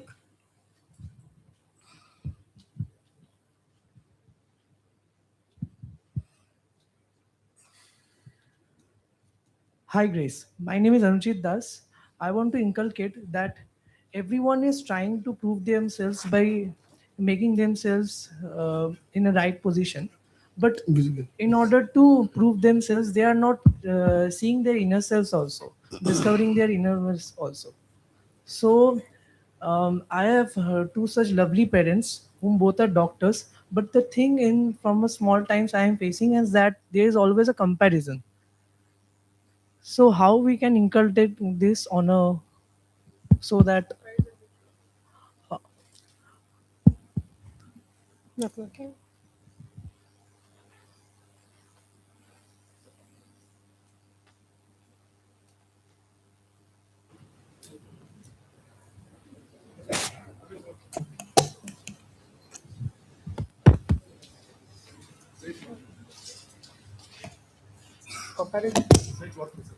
hello hello.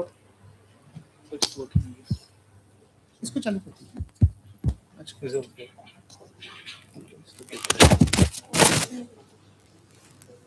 Comparison between others actually.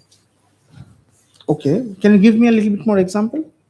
It's like if I score 92, then parents always give an example like scoring 94 or giving an attribute about others. but it's a point of view that we can learn from everyone else, no? That to inculcate ourselves and to become a better human on a whole. So your question is what to tell your parents? No. On a whole, on every students. Okay. So there are, I mean, this is a very practical, real life situation in everyone's home. खुद का बच्चा पास होता है तो उतना खुशी नहीं होता है, दूसरे का बच्चा फेल होने से खुशी ज्यादा होता है. Sit, please. First of all, it is a generational problem. It is first of all a generational problem. But what we can do to cope up with this situation is that we should understand what is in my sphere of influence, what is outside my sphere of influence. Okay. In my sphere of influence, whatever variables I can alter, I should alter. Change what you can change. That's the first thing. Whatever you can change, definitely put effort to change that. Don't leave it unchanged. Okay? That is half-hearted effort if you leave it unchanged. Second is accept all the variables that you cannot change. Second is accept what you cannot change. You cannot go fighting with your parents. No. Right? So accept the fact that these are variables I cannot change. Right? And third is the most important. Remove yourself from both. We call it the car principle. Change what you can change, accept what you cannot change, and remove yourself from both. What does remove mean? Means I have done my bit, इसके आगे मैं दिमाग ही नहीं लगाऊंगा उसके ऊपर. This is the principle that you should be following. Thank you, sir. I have one last question, and that is in our sector of entrepreneurship that you have discussed, Chris. So regarding that, sir, we have seen that in our environment, in our India as well, people are not taking risk-taking abilities. So also parents want us to be secured, and they want the best out of us to be in our best in our security. But I think in entrepreneurship, risk-taking ability helps us to found in many other abilities.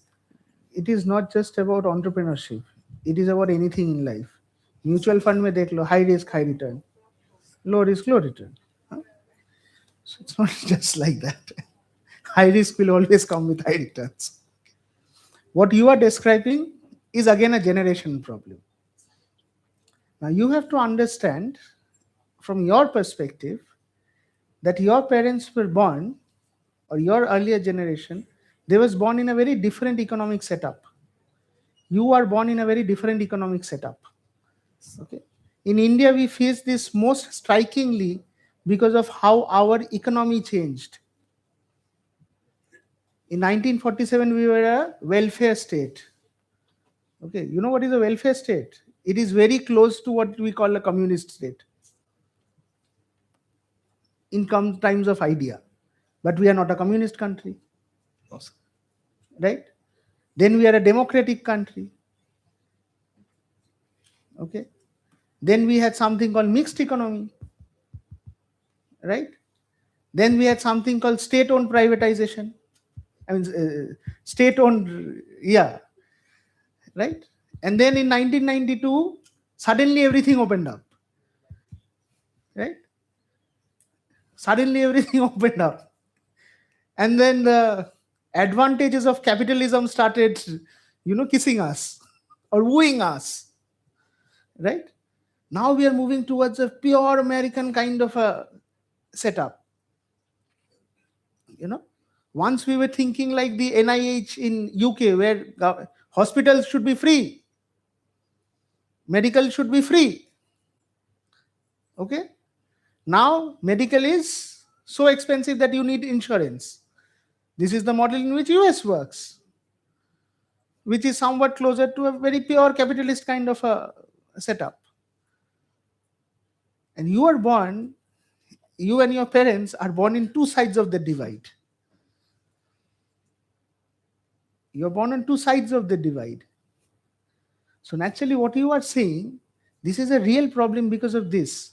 Because they take their decisions, I mean, any human beings, they form their decisions based on experiences, based on conditionings. So they were conditioned or tempered in a very different kind of a setup. And you have been conditioned and tempered in a very different kind of a setup. Right? You hardly have government jobs. You have to work in a pure consumeristic kind of an environment. You have capitalism at its best formats, right? So Resources naturally, also, sir. your way of approaching things is completely different. Understand? So that is why this divide is there. And you have to accept it. You cannot change it. Because India grew in a certain way. Right?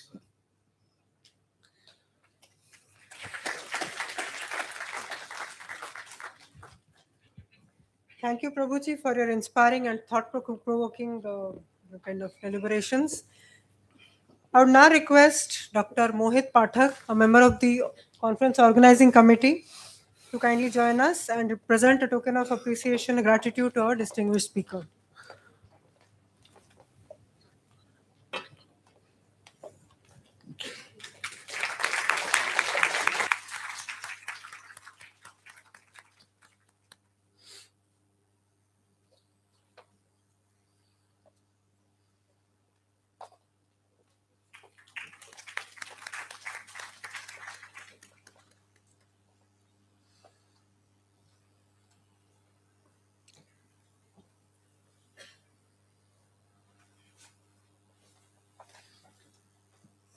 Okay, we'll take a few minutes for the stage rearrangement, and shortly we'll announce the awards for the quiz and debate competition, so please bear with us.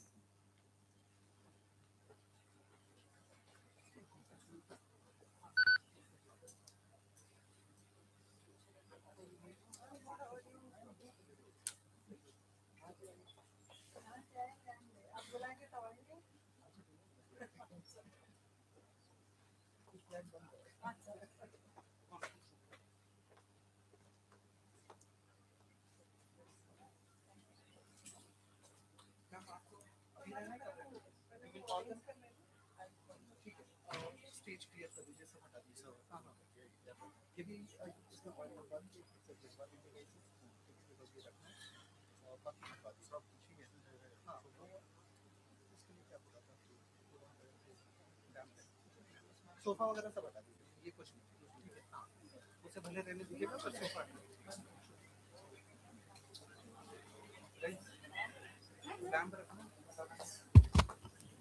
You're not allowed to leave the auditorium. Students, please be seated.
We now arrive at an exciting moment where we recognize the enthusiasm, intellect, and exceptional performance of the participants of the IKS workshop in engineering sciences.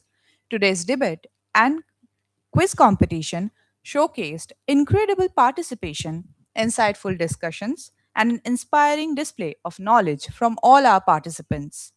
It is now time to felicitate the winners who have distinguished themselves through their insightful ideas, analytical thinking, and outstanding performance. May I request Professor Roma Puri, Dean of Academics at IMI Kolkata, along with Dr. Kishalai Adhikari, to kindly come on stage to present the awards to our winners.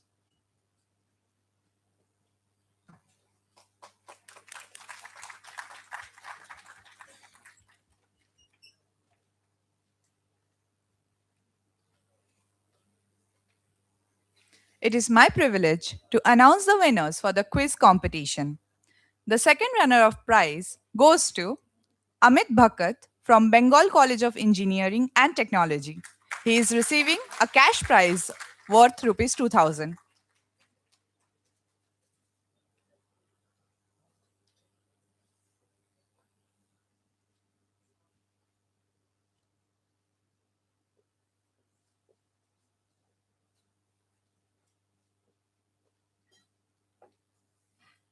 Let's give him a round of applause.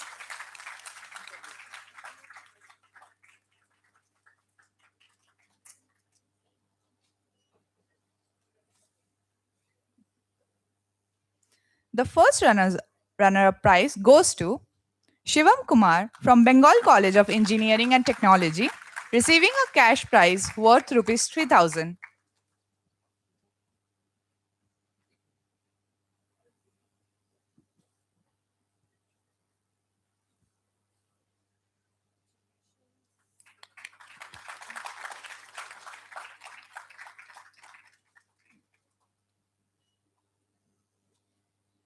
And the winner of the quiz competition goes to Sharanya Banerjee from Techno Main Salt Lake. She is receiving a cash prize worth rupees 5000.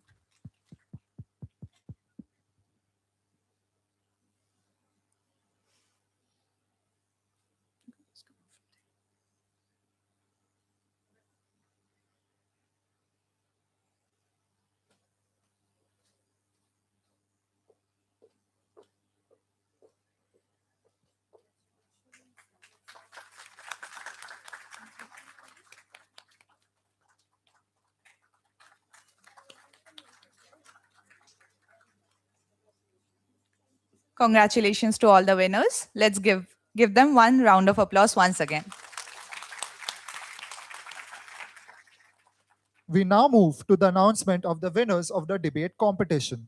The second runner-up prize goes to Shreya Anantakrishnan of the Neotia University. She is receiving a cash prize of rupees 2000.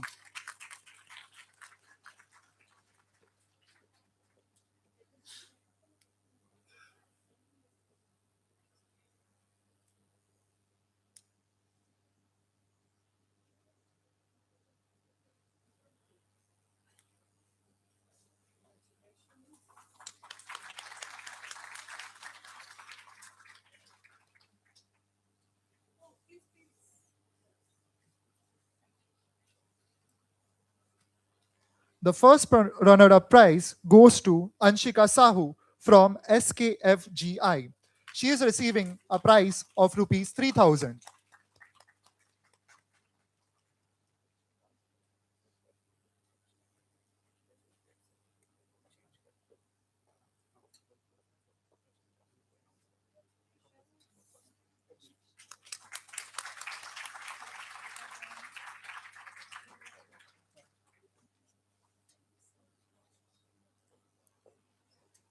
And the first prize for the debate competition goes to Rupsa Kole from Supreme Institute of Management and Technology. She is receiving a cash prize of rupees 5000.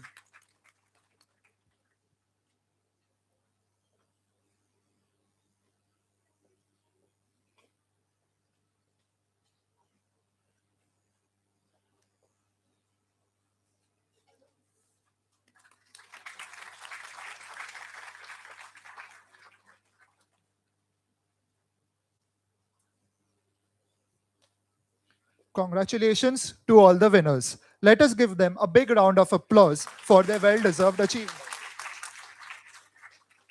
We also congratulate all the participants on their enthusiastic involvement, which made the competition truly engaging and intellectually enriching. Thank you, ma'am. Thank you, sir. Before we break, we would like to express our sincere gratitude to our valued sponsors, PCBL and the State Bank of India. We also gratefully acknowledge our knowledge partners, Chinmaya Mission Kolkata, Chinmaya Vishwa Vidyapit, and the Chinmaya International Foundation, outreach and execution partner, Service Setu Academics, and our publishing partner, Ballpen Media, and food partner, Tuyam. One more announcement before you take the break. Following the tea break, we invite you to join us for a soulful bhajan jamming session by Shri Tapan Parekh, celebrating India's rich spiritual and cultural heritage through an electrifying fusion of traditional devotional songs and modern musical styles. Shri Parekh is a multifaceted educator, entrepreneur, and speaker dedicated to bridging the gap between modern science and ancient wisdom.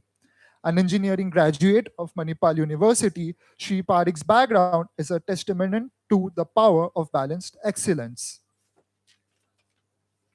Shri Parikh holds a postgraduate diploma in youth empowerment and philosophy from Chinmaya Vidyapit, where he trained extensively in Vedanta. He is also an internationally certified yoga instructor and the founder of Yoveda.in, a platform that innovatively integrates yoga, Vedanta, and dance. Currently, Shri Parikh serves as a physics educator at a leading international school in Mumbai and a visiting faculty member for the Indian Knowledge System IKS for undergraduate colleges. Having conducted over 500 workshops ranging from corporate boardrooms to rural orphanages, Shri Parikh is a master of the instant connect, inspiring the next generation to find passion and excellence in everything from quantum mechanics to mindfulness. We request all participants to kindly join us at the Red Circle area, first floor, at 5:15 p.m. for the bhajan jamming session. Thank you all for being such a wonderful audience and contributing to the success of today's event. We hope you enjoyed the tea break and the upcoming jamming session. Have a great evening ahead. The participants of the debate and the quiz competition can collect their participation certificates from the registration desk. Students of first year who are sitting for the jamming session, please change into comfortable clothes. You guys can wear smart casuals for it. Thank you. Thank you, everyone.